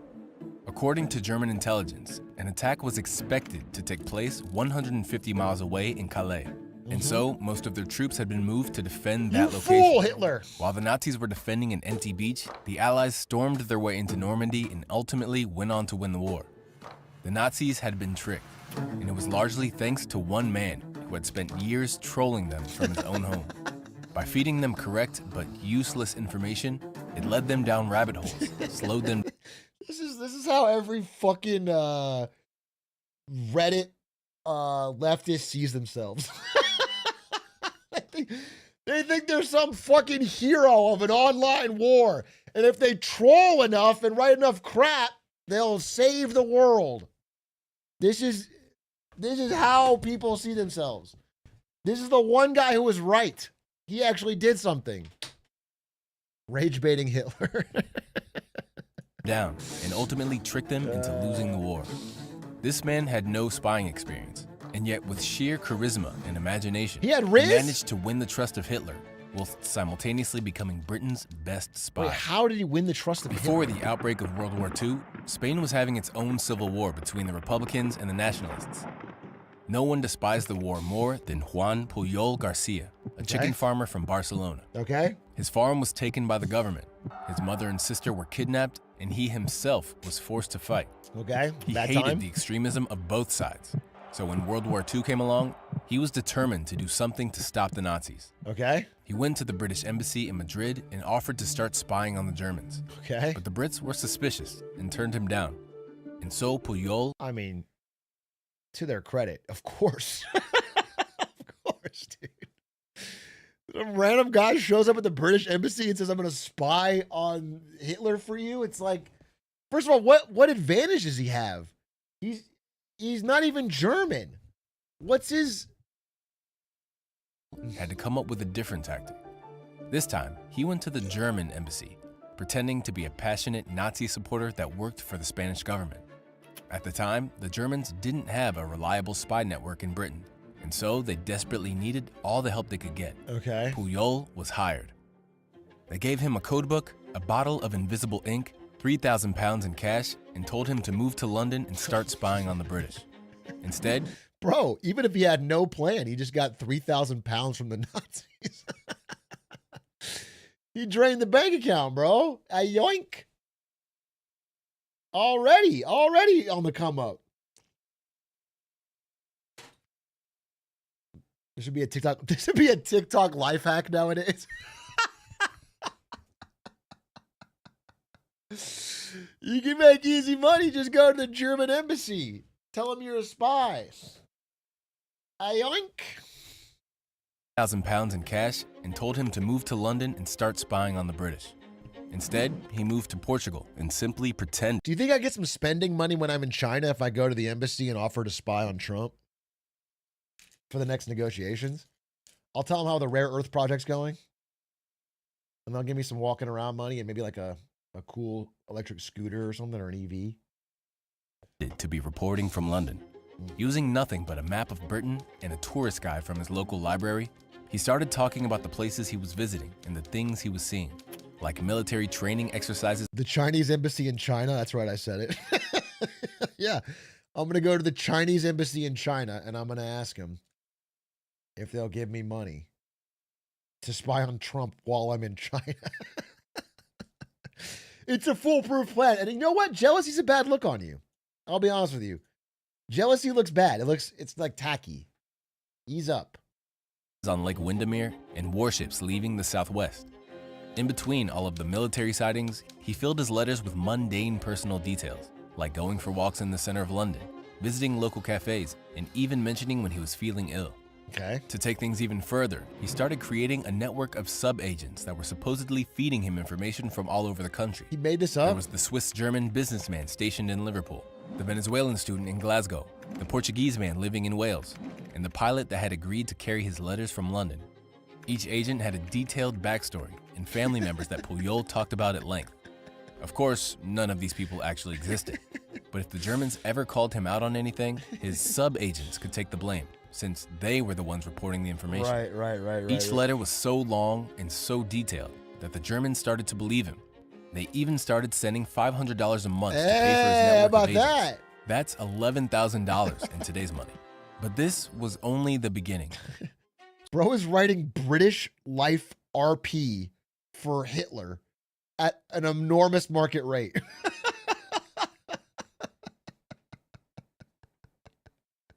That's good. He's like the first fucking live journaler. Like, what's the Wattpad?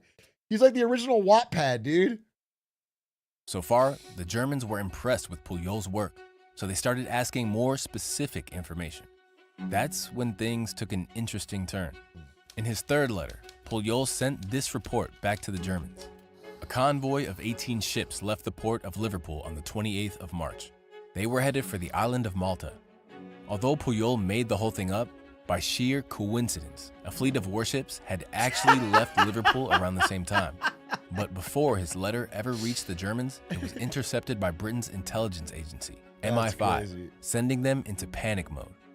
A full-scale manhunt was launched to try to track down this mysterious network of spies, but unsurprisingly, they found Dude, nothing. that's so funny. It wasn't until they really started reading through Puyol's letters that they saw something odd. According to one of Puyol's agents, people in Glasgow will do anything for a liter of wine. This sentence gave it all away. A liter of wine? This really didn't reflect the typical Scottish drinking habits, and Britain never used the metric system. The Brits then learned that the Germans had actually wasted time and resources trying to hunt down Puyol's Yeah, fake. it's like the three fingers thing or whatever in the Inglourious Bastards, but also like insane. It's like, that's just insanely bad, insanely dumb.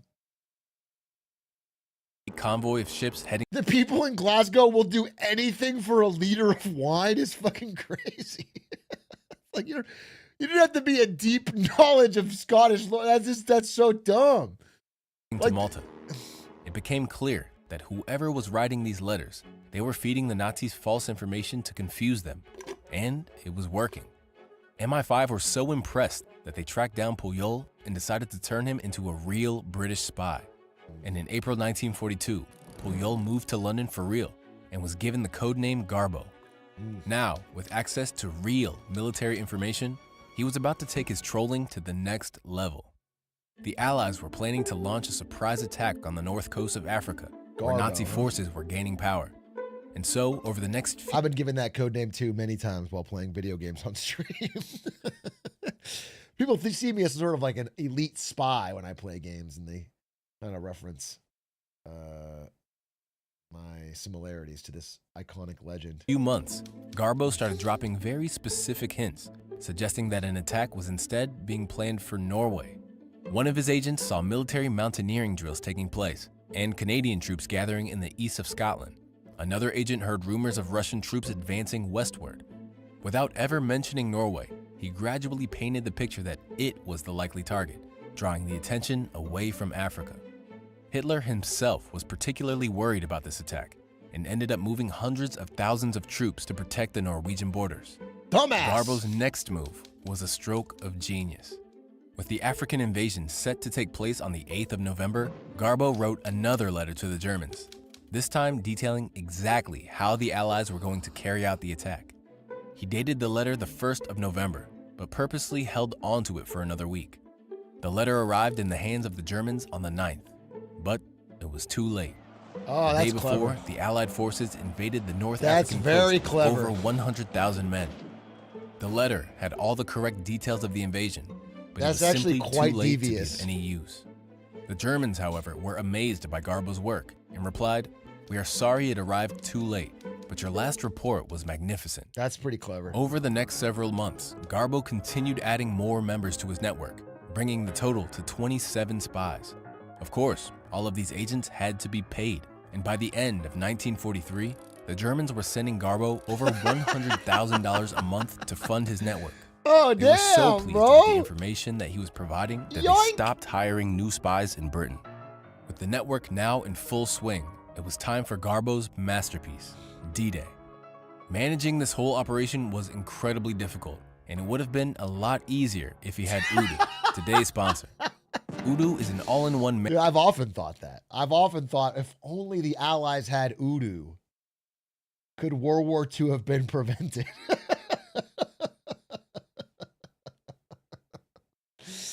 Could we have stopped the rise of the Nazi Party if only we had Udo to have all-in-one management software? Yes, I've often thought that. Skipping that. Crazy story so far. I didn't know about this guy. This guy's kind of insane. Truly impressive work. them and have access to all applications at an affordable subscription. The D-Day landings in Normandy were set to be the largest invasion ever carried out by sea, with more than 2 million soldiers from over 12 different nations, all arriving in over 100,000 vehicles. Pulling this off without the Germans suspecting a thing would be an enormous challenge, but Britain had the best man for the job. All right, Garbo. To avoid the information from arriving late like last time, the Germans told Garbo to start sending his messages via encrypted Morse code instead of letters. Garbo would first write his message in Spanish and break up the message into clusters of 5 characters.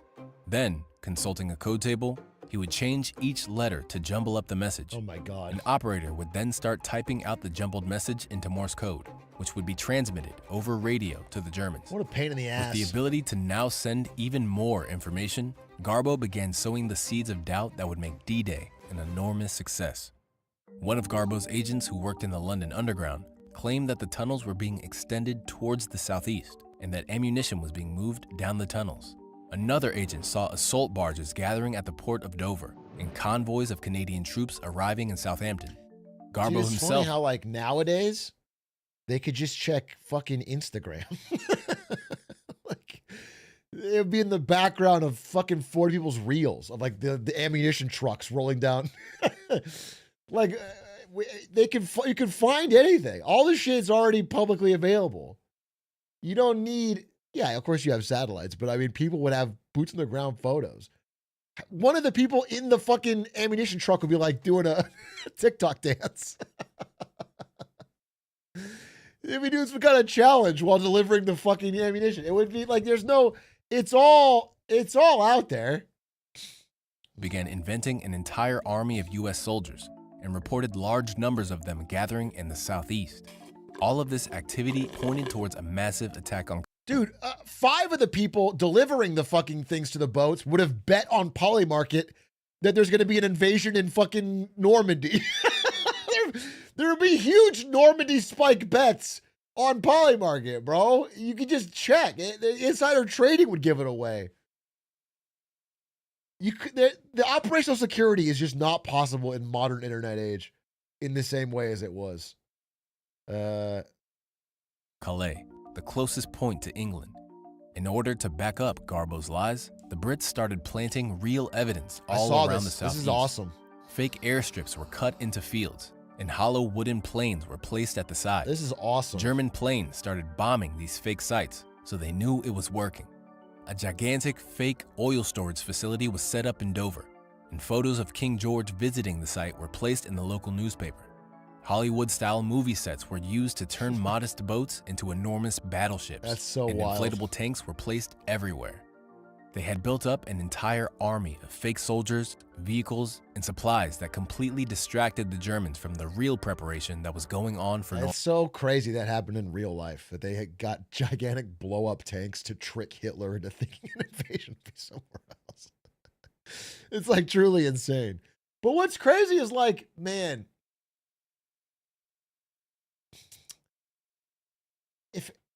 if anyone ever saw even one inflatable tank up close, it's like, oh, wait a minute, I get what's going on here. I get what's going on here, bro. This whole thing is fake. They're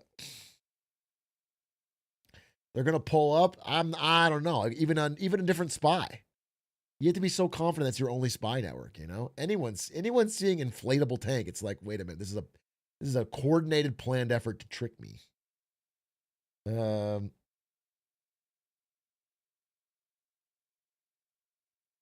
General, they sent one soldier with a sharp stick. General, they sent a monkey holding a dart. Our tanks are ruined. We're cooked.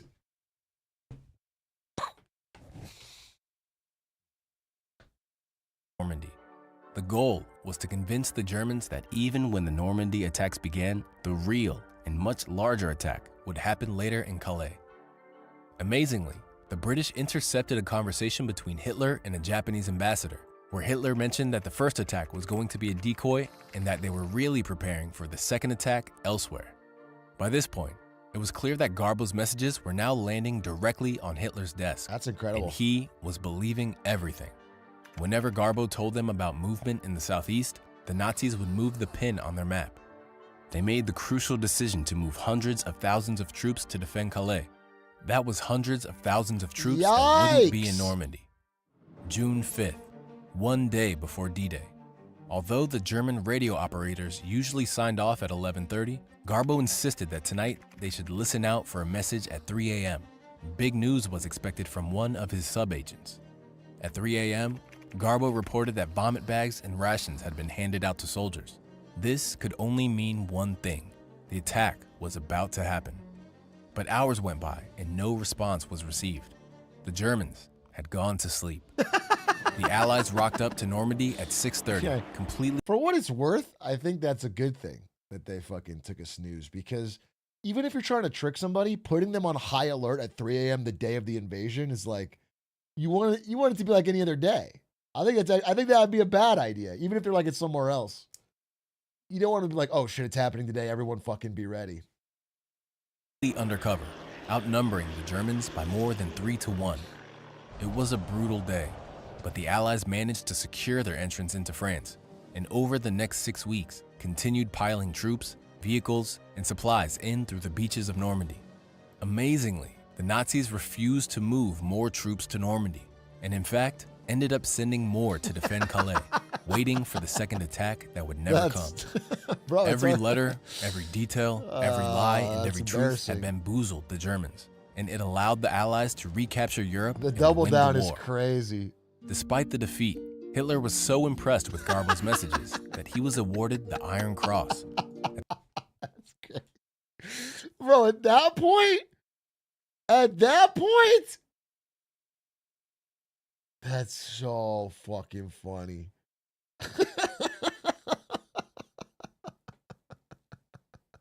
That's actually kind of goated. Dude, to be such a good spy that after you've already done essentially the betrayal, after you've done the double agent work, you get awarded from both at the same time. At the same time, Britain awarded him an OBE, making him the only person to receive war medals from both sides of the same war. They should call that the Mogul Mail. If you manage to pull that off, they should call that the Mogul Mail. It's like, it should be a rare thing. It's like an EGOT. Okay? It's a true impressive. It's an unreal. After the war, Puyol feared that the Nazis would be looking for him, and so he faked his own death and moved to Venezuela. I'm sorry. If it's post-World War II and you're trying to hide from the Nazis, you fake your death and move to South America? Oh, you were on such a hot streak, Garbo. You were on such a hot streak. You choked the bag at the end. Oh my God, real life version of Chovy until you get to World Semifinals. Hide in plain sight, I guess. They'll never suspect it. That's so wild. And just like that, he was gone. Amazingly, this whole story would have Wait, was he actually gone? 'Cause was he never heard from again? Because he probably went to the because there's a ton of Nazis in South America after World War II, bro. never been told if it hadn't been for Nigel West, a writer from London. He was determined to track Garbo down, and so he got hold of a Barcelona phone directory and called every Juan Garcia in the area. As you can imagine, there were many. Sure. Eventually, one of Garbo's nephews picked up the phone and helped him make contact with Garbo. 40 years had gone by, but after a lot of convincing, Well, he was Garbo alive. eventually agreed to come over to Europe, where he visited Normandy and realized just how many lives he had saved. Jo no volia lluitar amb les armes, perquè les armes són contràries a meu. Jo vaig fer la guerra i tinc l'orgull de dir que no vaig disparar un sol tiro. I want to go. Vaja, la meva consciència no hi ha cap mort. Thanks for watching, and I'll see you in the next video. He Garboed him. Giga Chad, bro. He looked pretty good for 40 years later, too.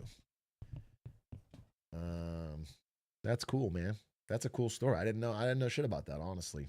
That was a great Get Smarter Saturday video. I feel like even if we get shit videos from here on out, I learned something today from a good video. How about that for YouTube? That was hype.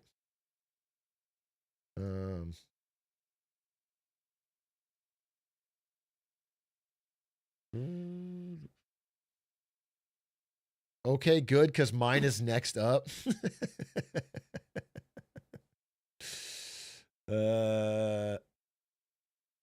Let's see what we got here on the GSS. How dangerous could one beer be? Halo 3 main menu music 1 hour? How about that for a minute?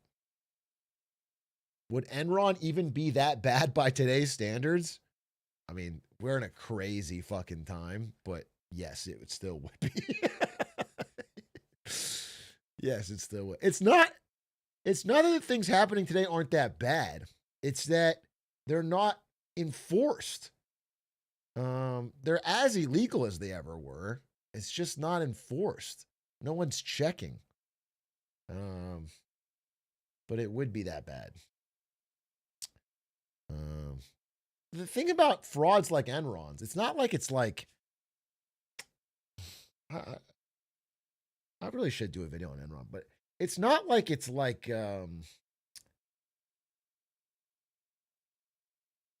know, breaking the rules, like saying something is one way and it's the other.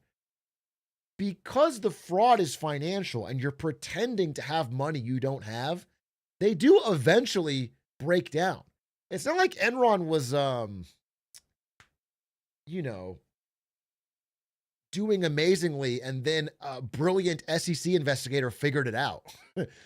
It's like it was uncovered by everyone realizing they couldn't make the payments. So like this shit'll happen in real life with it's happening right now with like First Brands and these other companies. Like it's happening because they can't make their payments. They're fraudulent. It's going to happen with fucking Carvana. Mark my fucking words, dude. It's going to happen with Carvana. Carvana will have to eventually make the math, and it doesn't add up. So I think it would be just as bad. Japan. What happens if the assassin wins? How a Twitter troll rage baited the U.S. government. No context American politics 2 years ago. Seems kind of funny. Who am I? Why am I here? Are you a racist? Do you hate Mexicans? I am black. I am gay. I am disabled. I'm not ashamed to admit that I'm a Christian. I'm not ashamed to say that I believe in God and I believe in His Word. And I just love the idea of exploring the unknown. And then there's other things that we just haven't figured out or discovered yet. To think about so much that's out there that we still have to learn. Like, I love that. I will lead the country through tumultuous events. That's what I believe I can do, because I learned how to do it when I was governor of the state of Florida. Yeah, I know you can do it.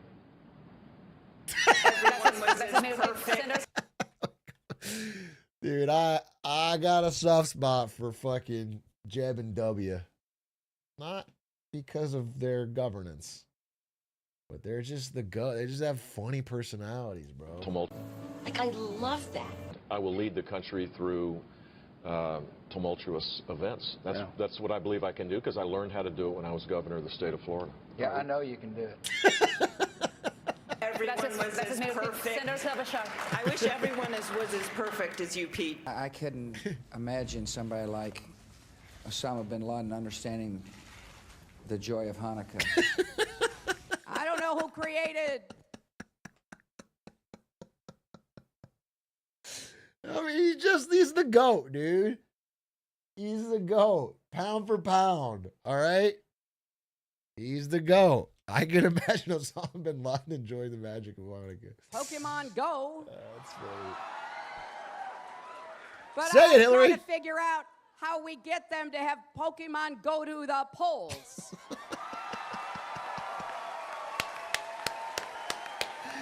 You got this in 2016. Came from the Pokemon movie. The media pointed that out. This is a simple meme that you would find on the internet, but this meme is very real. The Green New Deal, surprise, serves China and China only. And two things, if you're gonna date one of my daughters, respect and a healthy appreciation for the Second Amendment, sir. But he's also an amazing dad.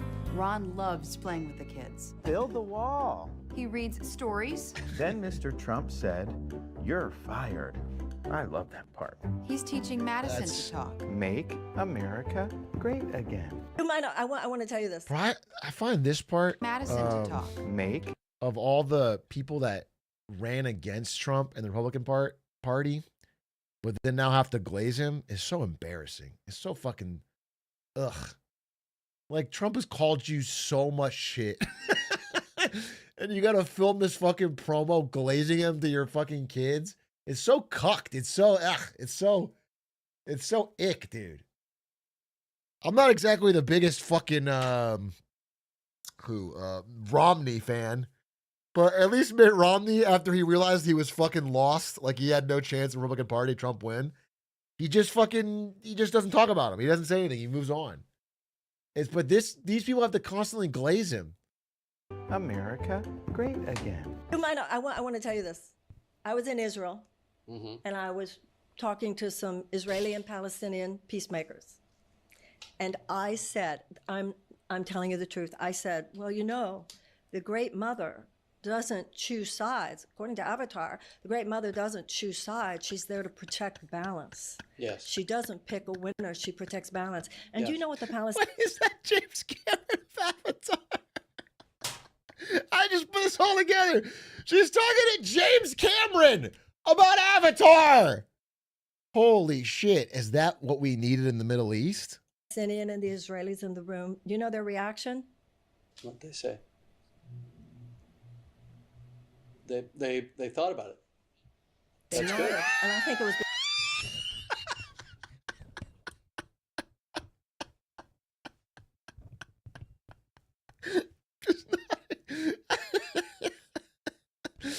That's crazy. That is actually fucking crazy. I've never seen this one. That's one of the craziest things I've ever seen. She just said the fucking mother from Avatar. Oh, wow. That's awesome. That's all. And James Cameron just being so fucking stone-faced. Because some of them have seen Avatar.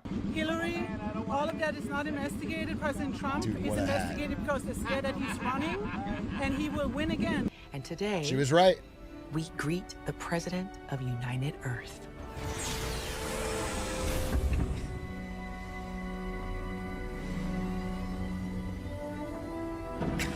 Madam President. Madam President. Welcome. There's no video of President Trump This is a great one. sucking a ding-dong. This is a great one. And so what if there was? That's a lot better than World War III, Owen. I never sucked any ding-dongs. Kansas doesn't have a brand.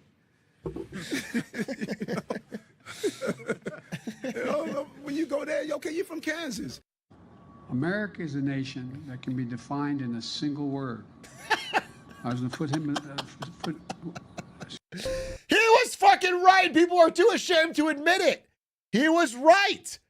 There's only one word that describes how crazy things are right now. Okay? It's not a word you've heard. But it was right, dude. He was fucking right on. They didn't understand. He was ahead of the time. Top secret. What is this? Your mission, should you choose to accept it, will be to save Texas. That the diversity of this community, as distinct as the Bogotas of the Bronx, as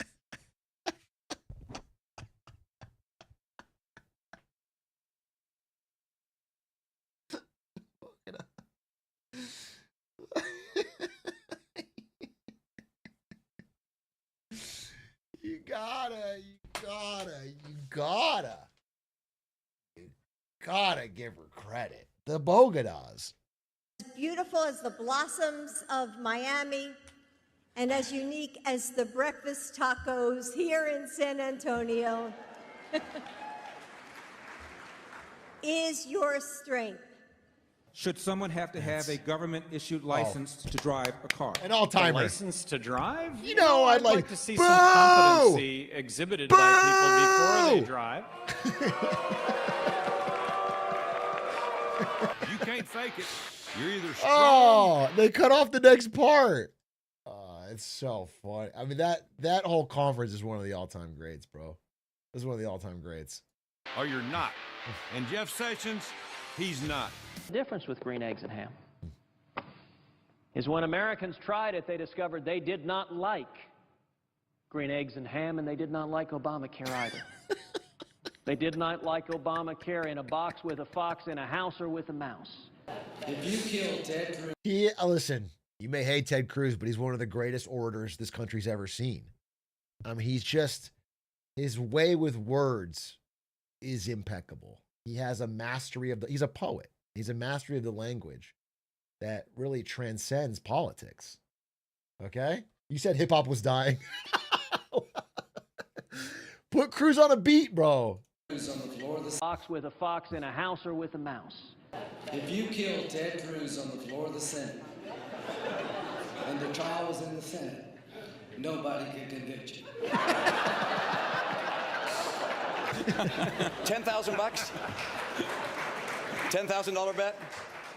I'm not in the betting business, but okay. When a woman is considered being in her prime in her 20s, He's 30s, flexing. and maybe 40s. What are you talking? Wait. That's not according to me. Prime so for what?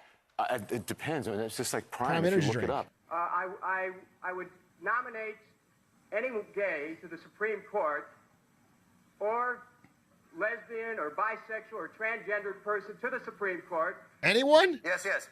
All rise for the Honorable Justice Chick with Dick.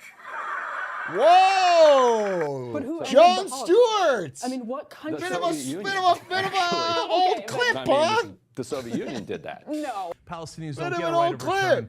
And then once you've got those borders, I would build the Drama. world's highest wall, which they already have. They just built it in the wrong place. Okay, and you know what that wall did? It worked. New generation of Democrats, Bill I never Clinton said- and Al Gore, and they don't think the way the old Democratic Party did. They've called for an end to welfare as we know it, so welfare can be a second chance, not a way of life. They've sent a strong signal to criminals by supporting the death penalty. We don't always see eye to eye, do we, Newt?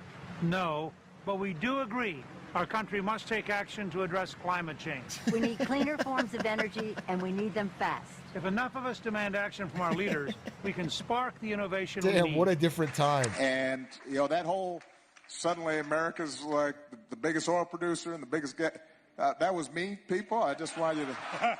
So. Can you raise the roof on that? Abi Kibar, Trump, Sarkar. We love the Hindus. We love India. I'm Donald Trump, and I approve this message.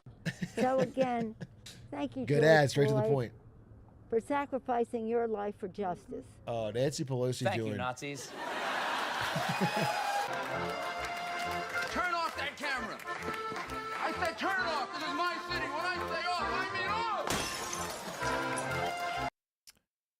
Yeah, those were funny. Those were funny, man.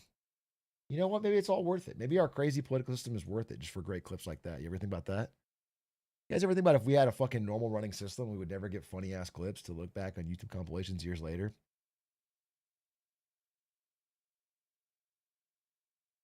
It makes you think. It makes you wonder.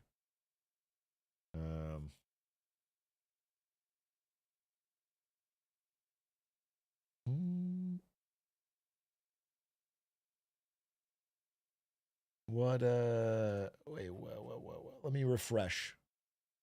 Put your videos in. Put your videos in. Refresh.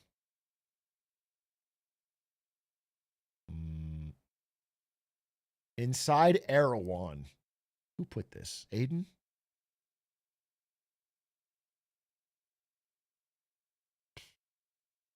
The plan to build 10 cities in the Netherlands? Government, Canadian politics, no context? Wait, 1 year ago? I'm kind of enjoying this. A couple of questions. And what were those questions? Do you smoke crack cocaine? Exactly. Yes, I have smoked crack cocaine. That under the leadership of this Prime Minister, Canada will never become a safe haven for zombies, ever.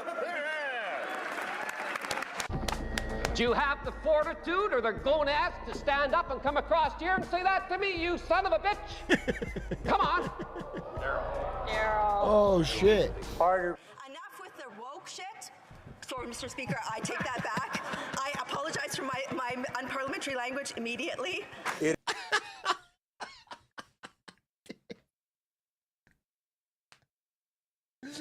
It's so funny to say enough with the woke shit, but then also care about having parliamentary language. Enough with the woke crap. Okay? Enough with the woke dookie. That's so Canadian. That's so funny. It is not appropriate to manhandle other members. At the other part of... come on. Come on. Really? And the Prime Minister, who appeared to be hiding a bagel in his desk. Please treat me like that new car and don't give it a dent on the first day. Olivia Gondak, it says that I wanted to eat her pussy. Olivia Gondak, I've never said that in my life to her. I would never do that. I'm happily married. I've got more than enough to eat at home. What about when you moved your lips? What is it? Damn, bro!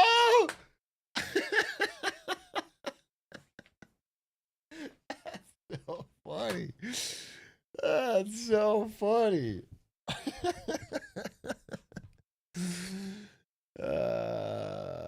His wife smiling. Your thoughts, gentlemen, when you say fuddle-duddle or something like that.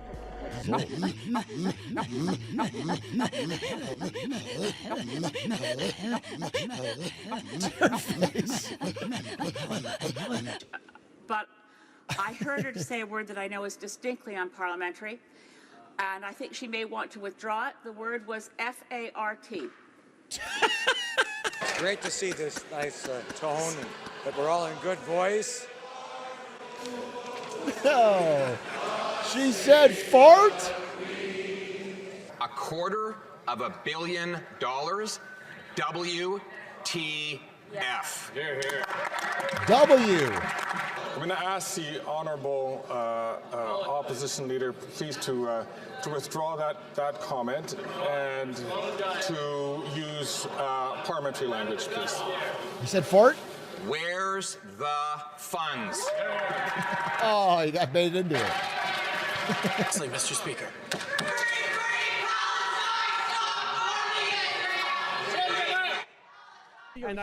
While you're here, nobody can pick up. I am here. While you're here, no one can pick up I don't know sand. that, sir. I'm sorry. Well, why don't you make yourself aware? Love that's going to change the future of mankind. So we'd like you to look We like to say people kind, not necessarily mankind. A lot of people would say that you're simply What taking year a was page that? out of the... What year did he say that? That's got to be the height of something. What year was that? That's crazy. That was... Was that 2016? 2020? September 2020? That sounds about right. That reminds me, I've told this story a couple times, but that time, you know, Stan's wife, Rochelle, She's bi. She's got like fucking rainbow flags all over her house. She was trying to speak at an event. She's like, hey guys, I have a question. And they scolded her, bro. The two people on stage were like, we don't say guys. And they like made fun of her in front of everybody. And I was like, this woman, that's fucking crazy. I was, that's crazy. I'm so, how are you going to make a fucking ally? It made me furious, bro. It made me furious. It was like, how are you going to build a coalition? Donald Trump book. Like which people would say that? Well, I'm sure a great many Canadians, but... Like who? I don't know who, but...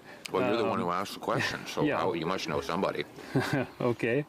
You know, not just the sort of ideological inclination in terms of taking the page out of Donald Trump's book, but what are you also, talking about? What page? What page? Can you give me a page? Give me the page. You keep saying in terms of turning things quite dramatically in terms of Trudeau and the left wing and all of this. I mean, you make quite a, you know, it's quite a play that you make on it. That's so Canadian. So I'm not sure. Wondering. I don't know what your question is. Then forget that. Just quieten down, baby. Be a part of it, New York, New York. The Right Honourable Prime Minister. Mr. Trudeau, Mr. Speaker, Montrealers, like Canadians all across the country, they are deeply... Order. Who have forged the path to this very special day. Well, the big topic on Parliament Hill today wasn't the Constitution, it wasn't the economy, it was the Prime Minister and his language. I heard him say very clearly, f***ing bastard. Do the fall. Do the fall. The stair fall. Oh. Hashtag Melania loves Trudeau. Can you blame her? Too much for one Liberal MP.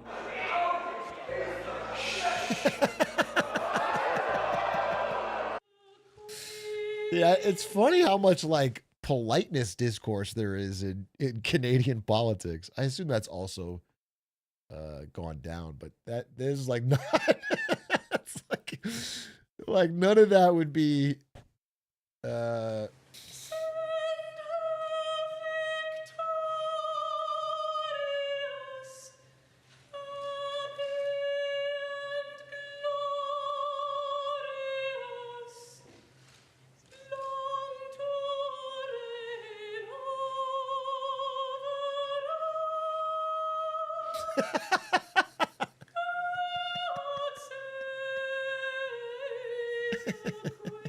He did it, guys. Angelic. He did a good job. Happy Canada Day.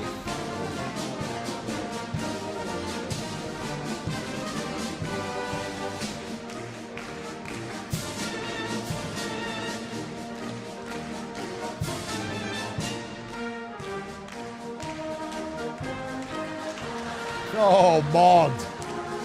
Oh, mogged. Unreal. Unreal, dude.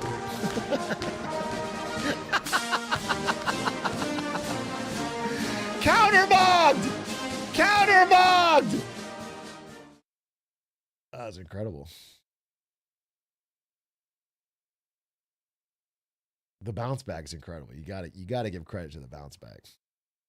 UK next? Wait, yeah. Let's just do them all. These are really funny. Let's make a deal. Wait, where's? Give me a UK one, or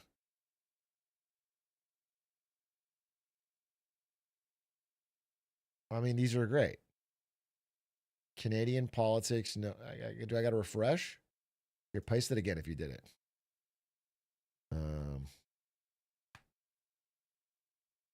No context. No context British politics. Known as Boris Johnson, the Conservative Party candidate, 25,000.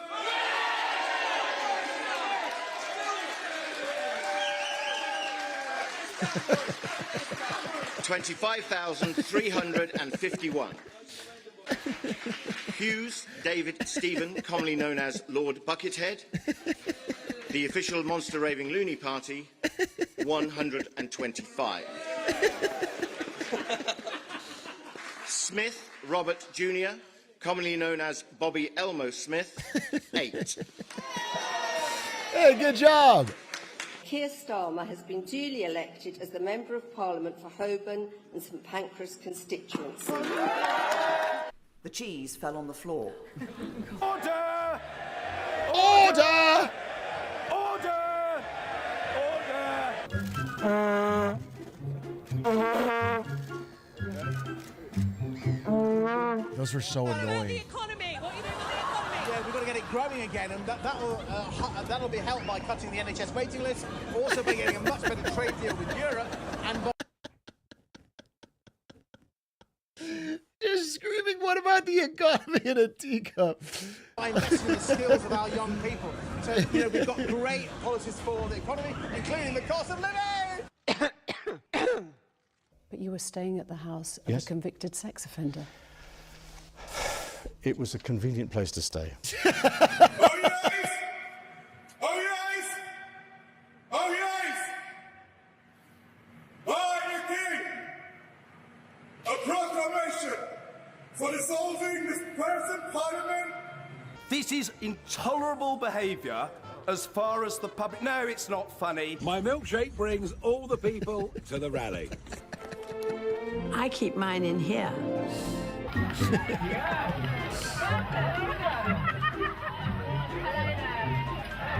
What's... Is that Boris Johnson? Oh. Prime Minister, sit down. Prime Minister, I'm not going to be challenged. You may be the Prime Minister of this country, but in this House, I'm in charge, and we're going to carry on. Take up yoga, you'll find it beneficial, man. The UK people have provided some £140 million over the past 5 years in trying to help the very poorest people in Zimbabwe. When the Zimbabwean government... Ew, he ate it! Ew! Gross! Oh, vote him out immediately!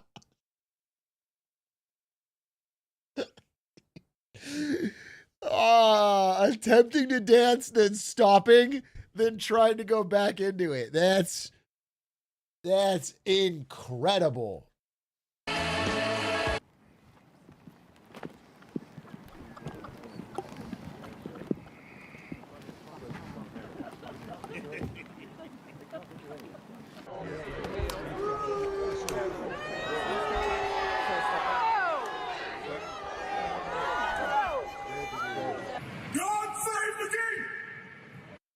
Who is that guy? Well, those were interesting, but known wasn't that. Australian out of context? All right, last one. Australian out of context. Australian out of context. Let's see.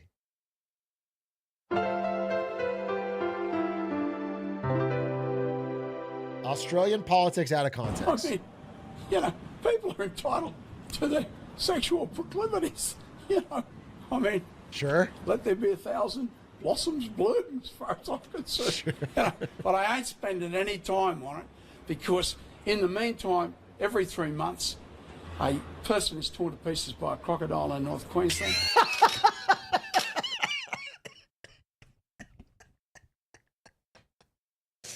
That's a classic. I've seen that before. That's a classic.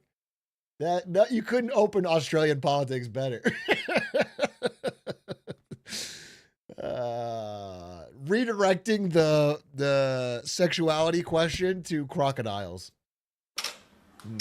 We get a handshake or something between... Nope. No? They're young, they're feisty. I think I can probably say have a bit of sex appeal. Did you talk about? Because Order. the answer is, mate, because I want to do you slowly. I want to do you slowly.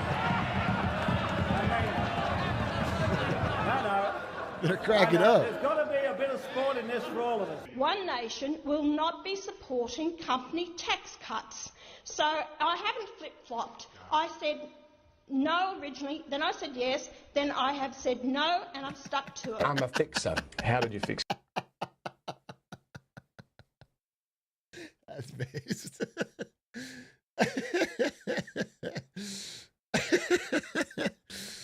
That's based. If you're, I mean, you know, it's just funny because if you're gonna lie, just lie. Just say you never switched. I fixed it by funding it in another way, which you'll find out in the budget. Why can't you tell us? I want it to be a surprise for you. All right. A video has emerged of the former Deputy Prime Minister and Nationals leader sprawled on a Canberra pavement. He could be heard talking on his phone using colourful language. While he was opposition leader, Mr Buswell made national headlines by admitting he sniffed a chair vacated by a female staff member. What I said was that a terribly unfortunate thing, a tragedy, but it's going to be eventually accepted or expected that these sort of things happen when people are getting attacked in their own... Well, this is the mood in Whyalla.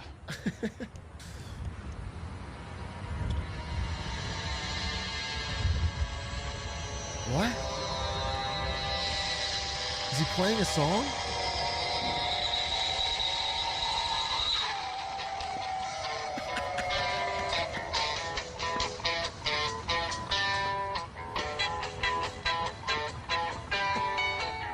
Oh, I'm voting for this guy. He's got aura. No Whyalla wipeout there on my TV. No Whyalla wipeout there on my TV. No Whyalla wipeout there on my TV. Shocking me right out of my brain. Shocking me right out of my brain. The 54 countries in Africa have started a campaign. Hip-hop is saved. That Africa is not a country. Well, not have any cups, thank you. Well. I mean, it's a continent. Well. So you're right. Next question. See ya. Tony Abbott has talked about why he bit into a raw onion last week. Vision of the Prime Minister eating the vegetable, complete with skin, has been shown in Australia and abroad. Speaking to radio station 2SM this morning, Mr Abbott offered this explanation. I thought it was very important that I should show my support for the great products that the Tasmanian agricultural industry produces, and you know, I enjoy onions. To the Sigmas of Australia, yeah, of I course, say that this goofy air government have been capping. I'm in Maryborough, Steve, and I've got to tell you this. We're setting up to do the film here, so a staffer came from the council and told me that I can't film here next to Mary Poppins because they're apolitical, and told me I shouldn't be here. I told them, get lost, I'm doing the interview here. They said, well, we're going to ring the police. So if the police turn up and you see a confrontation here, you know what's happening with it, because Mary Poppins is apolitical and I shouldn't be actually doing the interview here. So anyway, I've got to show you this. This is from one of the locals. Wow, that's one fantastic. of my own Mary Poppins, so they did it up for me. Basically, you squeeze the bee, which averts its endophallus, and then the semen is collected from the end. And the bee's still alive when you finish? No, but... well, that was the answer. No, so but to get the semen, you've got to kill the bee. Bees also die when they mate naturally. Oh, right. In fact, they explode. But we don't want to have to deal with carp. No, we don't want to deal with carp. We've got to get rid of the carp. Because when we've dealt with this virus, you know, Mr. Speaker, that we're going to have between 500,000 and 2 million tonnes of carp. 2 million tonnes of carp. Carp, like the fish?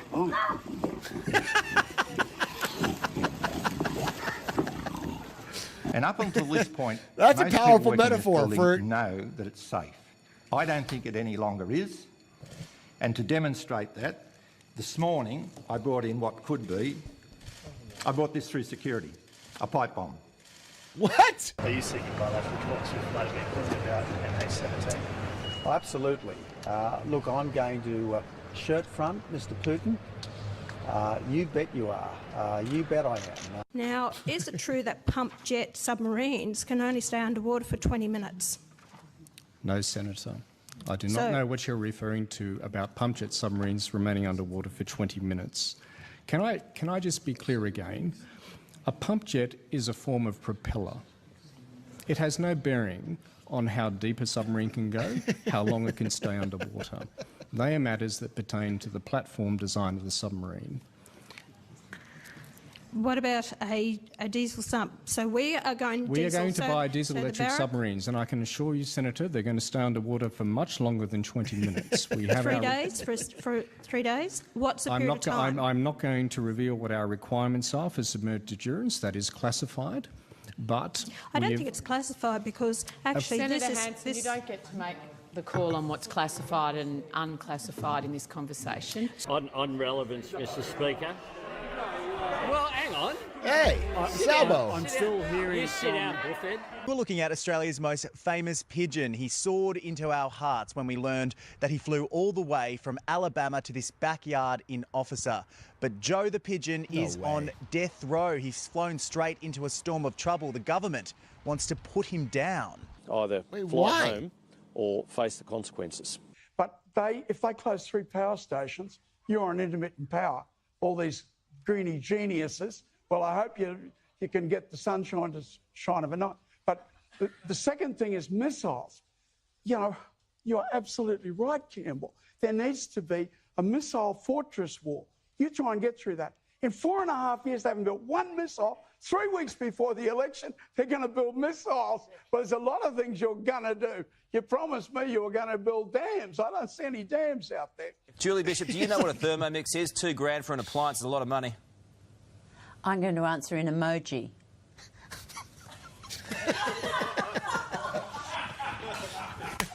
That's why you rock, Julie Bishop. Well, this program, for instance, presented compelling evidence that you accepted bribes. No, I don't know where you get that one from. Jana, when you talk about corruption, any of those things, I want to tell you something, that you and your people, I'll talk to you at a later date on corruption, in a place, at a time that you probably won't like.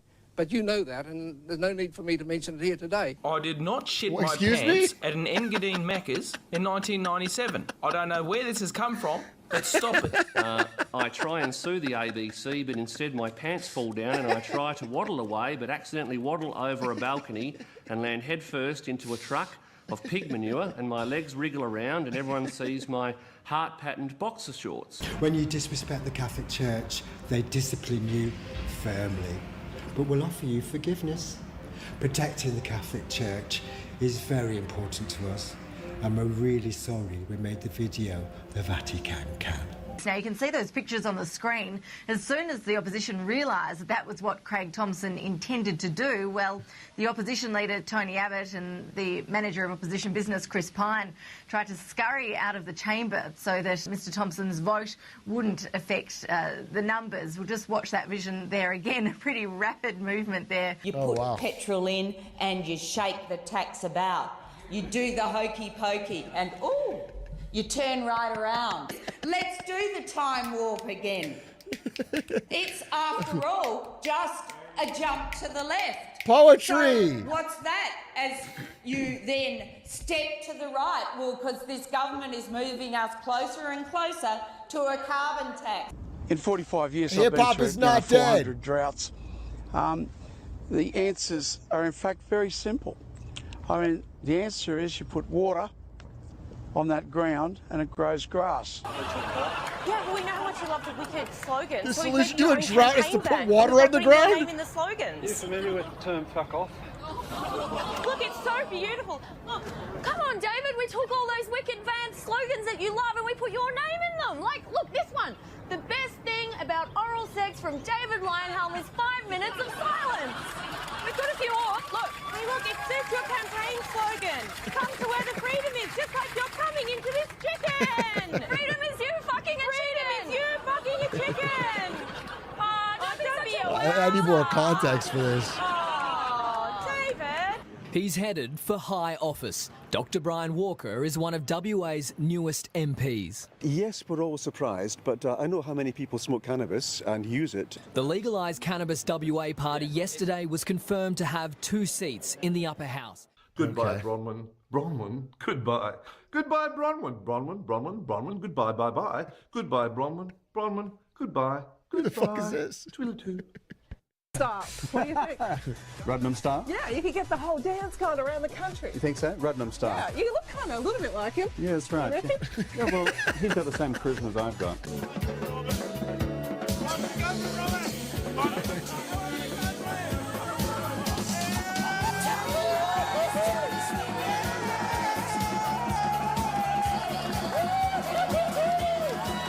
Holy shit, he can chug. I'll vote for him. And Clive Palmer, when we did have Anthony Albanese on the show on Friday, he also took aim at you, saying that you fell asleep in Parliament and that you didn't turn up when you were in Parliament, and basically accusing you of not doing your job. What are you? Well, what, let's will you face commit it, to doing that? I'm a bad person. I'm a bad person. Who cares about me? We care about this country. What do you mean and the you're a bad policies we need to person? get done. Fellow Australians, That's the response. if you are seeing me now, it means I have been murdered.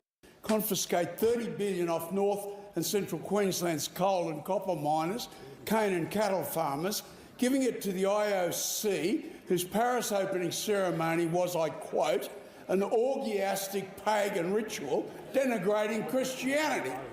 Treasurer, didn't Christians abolish slavery, create from a brutal imperium, Pax Romana, from the Dark Ages, the Renaissance? Didn't communism murder 78 million people? Didn't Christian Gorbachev, the Pope, and Charlie Wilson's Christians abolish communism? Didn't pagan rituals sacrifice children to the tree and crocodile gods? Do such rituals still live on, Mr. Treasurer? Well, Scott Morrison's charging $5,000 a head to have dinner with him. What a contrast. Don't we need contrast? I think I've said enough. You probably have. There's an election on in Flinders, and I know who I will back. It's a hard-working man called Carter. Helps anyone on the track. From Kainuna to the Towers, from Greenvale to the Creek.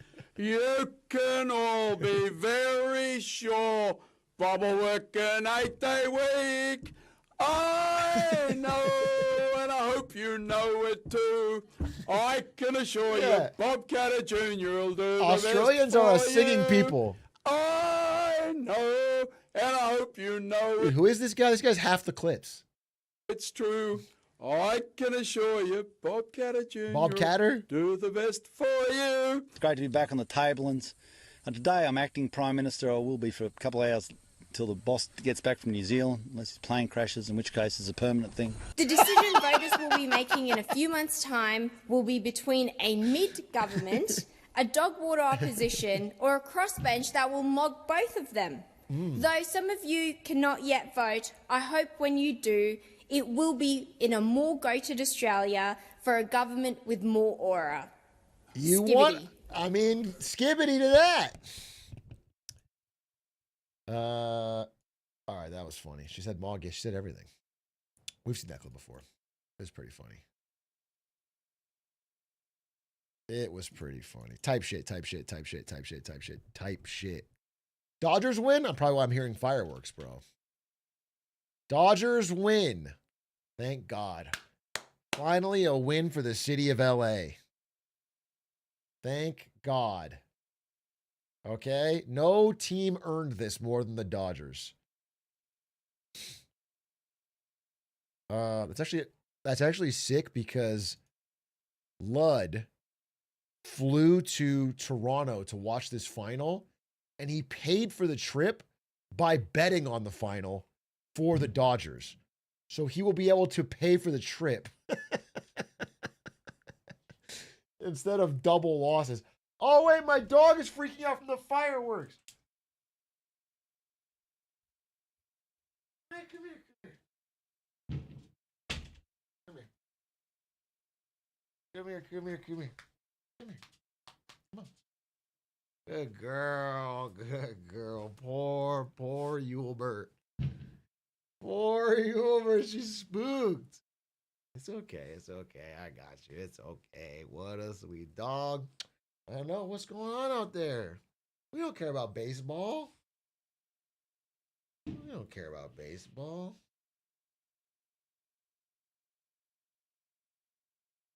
pup. Man, she's kind of shaking. She's shaking. Yeah, I mean that's good because we're gonna go to Lakers Spurs, and Ludwig said, "Listen, the way we usually do it is because me and Lud have fucking streamer money. When we do a group, before it was just Lud, but now me and him are gonna split all the tickets for everybody else, so everybody else doesn't have to pay fucking crazy Lakers prices." But he said, I can't do it if they don't win. The Dodgers don't win. He's like, it's not in the budget if fucking Dodgers don't win. So I'm glad they won. All right. Watch the Jimmy High Roller video on Wemby. Fuck it, I will. Can I see a graph of Wemby being 1,000,000 times taller than anyone else? I'll watch that shit. I'm basketball coded. Jimmy High Roller. We need to have a conversation about Wemby. In the NBA, 1,000,000 views in 3 days? I've watched a lot of basketball, seen a lot of players come and go. I've seen players take over the game, change the game, climb the mountain of NBA greats. I've seen a lot, but I have never in my life seen anything like Victor Wembanyama. And after what we've witnessed over the past week, many NBA fans, including myself, are left with a question that we didn't think we'd be asking, and certainly not this early. Is Victor Wembanyama the best basketball talent we have ever seen?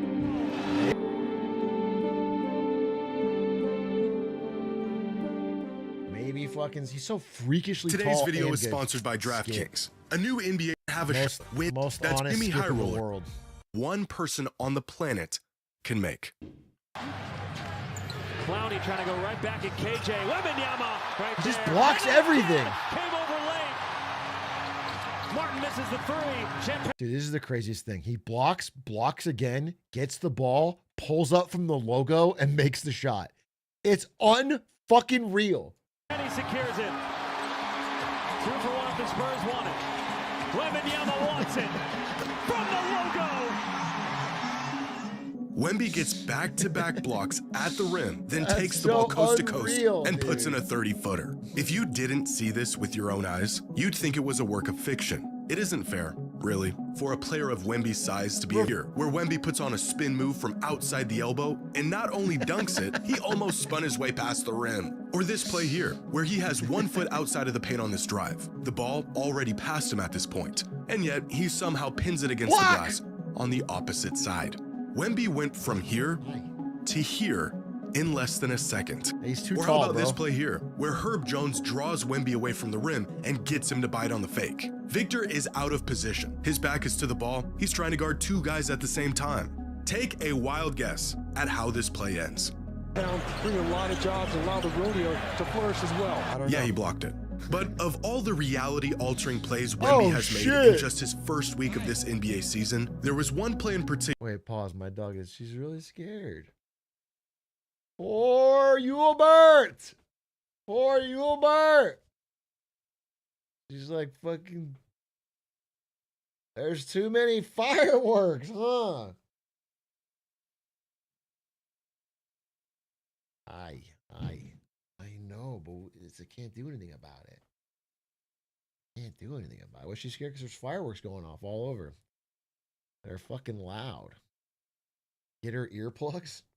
Dude, one of Ari's friends tried to put a costume on her for Halloween. It was like a little tutu kind of thing or whatever. She just fucking shivered. She could not move. In the costume, she was just freaking out. She just didn't move, and she just stood there until they took it off. She's not about that life. She's not about that life. She does not like to wear outfits. Huh. You want to show chat your one trick? All right, wait. No, wait. High five. Good dog. High five. Good dog. Wow. That's so impressive. Pretty amazing that, so honestly, for your trainer more than anything, like your owner. Like, it's not even so impressive with you, it's impressive with me for teaching this to you. High five. Wow. Mwah.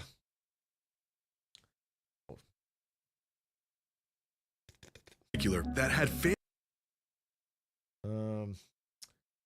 stupid dog. I can do that too. Pick me up, Atrioc.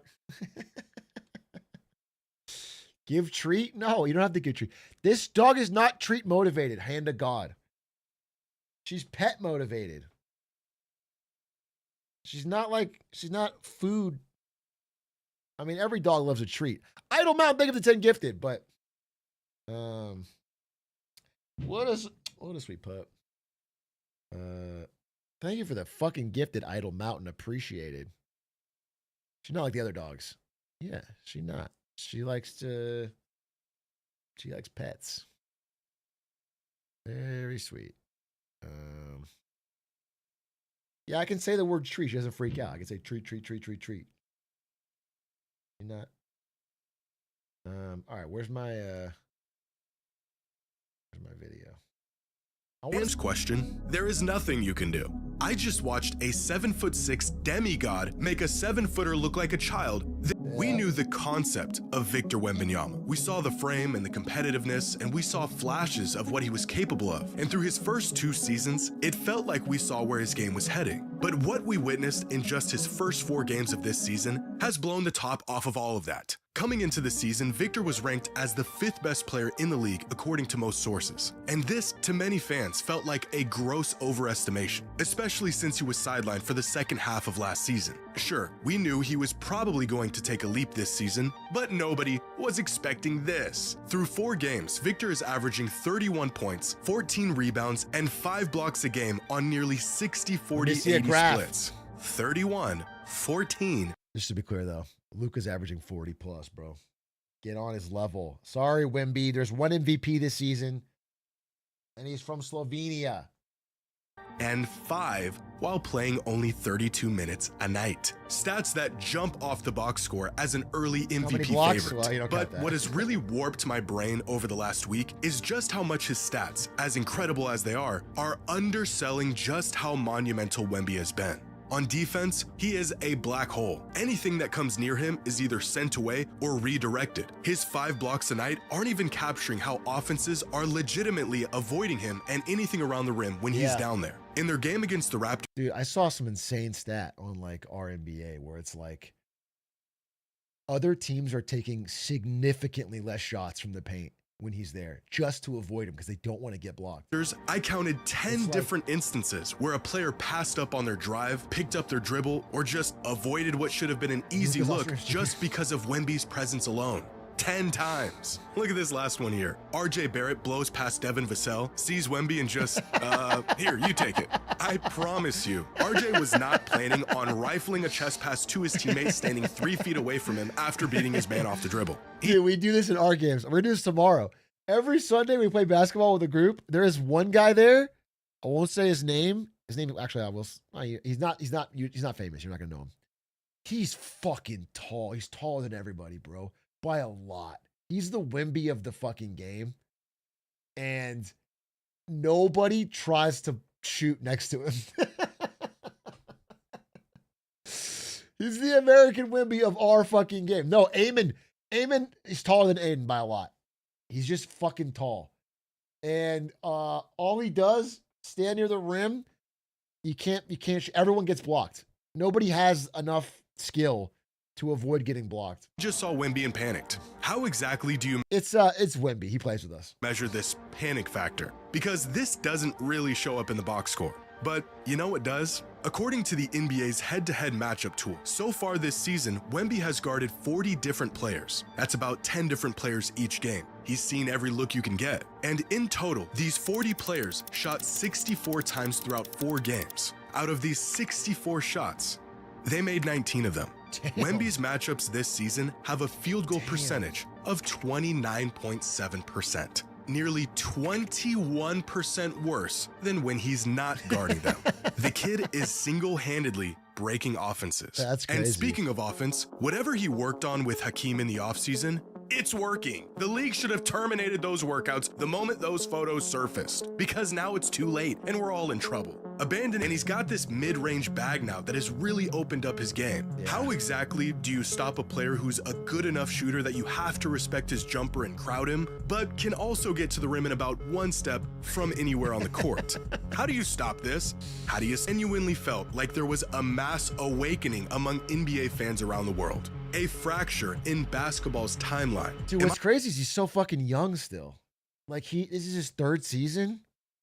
He's going to be unreal. Like, if he stays healthy, which is a problem for people that big, like, he could just crash out from his health. But if he stays healthy, like, he could just run the league for fucking years and years and years. Watching the most talented player to ever touch a basketball, not in terms of greatness or accomplishments or any of that, but just sheer ability and potential. For a brief moment, the thought did cross my mind, but I knew that was a terrible overreaction to a great opening game and opening week. But then I saw the reactions from other fans, and the more I saw, the more I realized I wasn't alone. This reaction was almost universal. He looked at Anthony Davis and treated him like an 8th grader. He abused them. With all due respect to AD, he abused them. I've never thought this way about like Jokic and SGA, even LeBron, who I think is the greatest of all time. This kid is different. I hope to God he stays healthy because he has a chance to be the greatest player of all time. I agree. That's so crazy to say when Truly someone's a talent we've probably never seen before, and we never will again. But what he did in that game, my eyes are seeing something that I don't think I've seen before. That, like, that's 100%. I can't, like, compare him to anybody. For all of the years we've been watching basketball, I can't compare him to anybody. They should call him CGI because it just doesn't seem real sometimes when you're watching. We've never seen Wemby. We've never seen no shit like Wemby. Like, I'm watching him and I'm like, I'm not really sure how you defend it. You don't really defend this. It broke my basketball brain. It's hard to imagine that a 21-year-old in a league stacked with the most talent it's ever had might be the best player in the world. But then you watch him play, and the idea of him being the best is easier to imagine than his actual game itself. The best player. I know he's not cheating, but he's so unfair that it feels like he is. And personally, in all my years of watching the NBA, there's only been one other player that genuinely felt like he was hacking the game. As great as he was, LeBron, even at his peak, felt like he was still human. There were moments in the late 2000s where his size and speed were almost cheat code territory, but it never felt unfair. Some consider prime Kevin Durant a cheat code. 7-footer with a tight handle shooting 50, 40, 90. Absurd. Unicorn. But for me, not quite cheat code territory. Same goes for Jokic. A combination of brute strength, skill, and omnipresence that approaches the threshold, but doesn't quite cross it. The only player that I've seen with my own 2 eyes that actually felt like he was bending and breaking the game I love was 2016 Steph Curry. Yeah, but I remember what it felt like. I remember. What's crazy about Steph is he's not even like physically anything impressive. He's not like, he's short for the NBA. You know, he's pretty out. I mean, that's just fucking, he's not short for for regular people. But 2016 felt like it was, yeah, but it doesn't feel like a cheat code when you're just fucking really, really insanely good. Wemby feels like a cheat code because it's like, it's just insane for that size. Thinking he couldn't keep it up, that he would regress back to the mean. I vividly recall watching him and thinking there is no way someone is actually this good at shooting the ball. I remember thinking to myself, I have never seen another player like this. A human cheat code. Although I didn't watch it while it was happening, prime Shaquille O'Neal is the other 21st century cheat code. A player so big and strong and athletic that it didn't matter how simple and redundant his game was. What exactly are you gonna do about it? Vic recently did a video about the advantage of size the drawback, in he's French. and how if a player was big enough, their size would grant them the ultimate advantage. Pair that with skill and mobility, and he would essentially break basketball. In theory, it sounds awesome, but it's just not possible. There's always gonna be some limitation. They're either too big or too stiff or not skilled enough or injury prone. But after seeing what the Monks did to Wemby, I have had to readjust my brain to the fact that a player like this does in fact exist.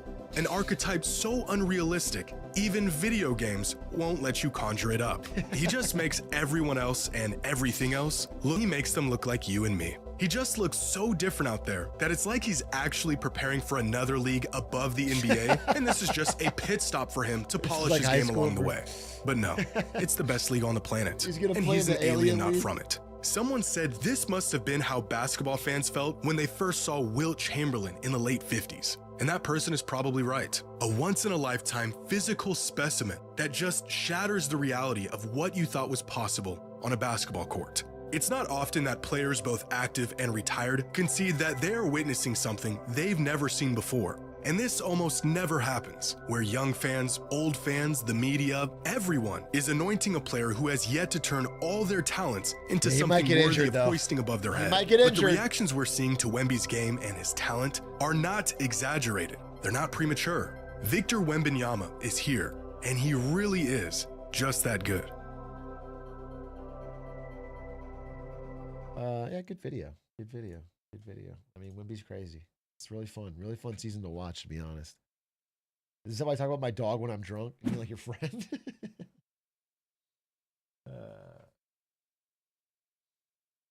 Is that a threat? No, I'm going to the Spurs game on Wednesday, bro. Wemby better not fuck with me. I'll Nancy Kerrigan his ass. I'm trying to have a fucking Luka MVP season. I'm not gonna let Wemby get away with this.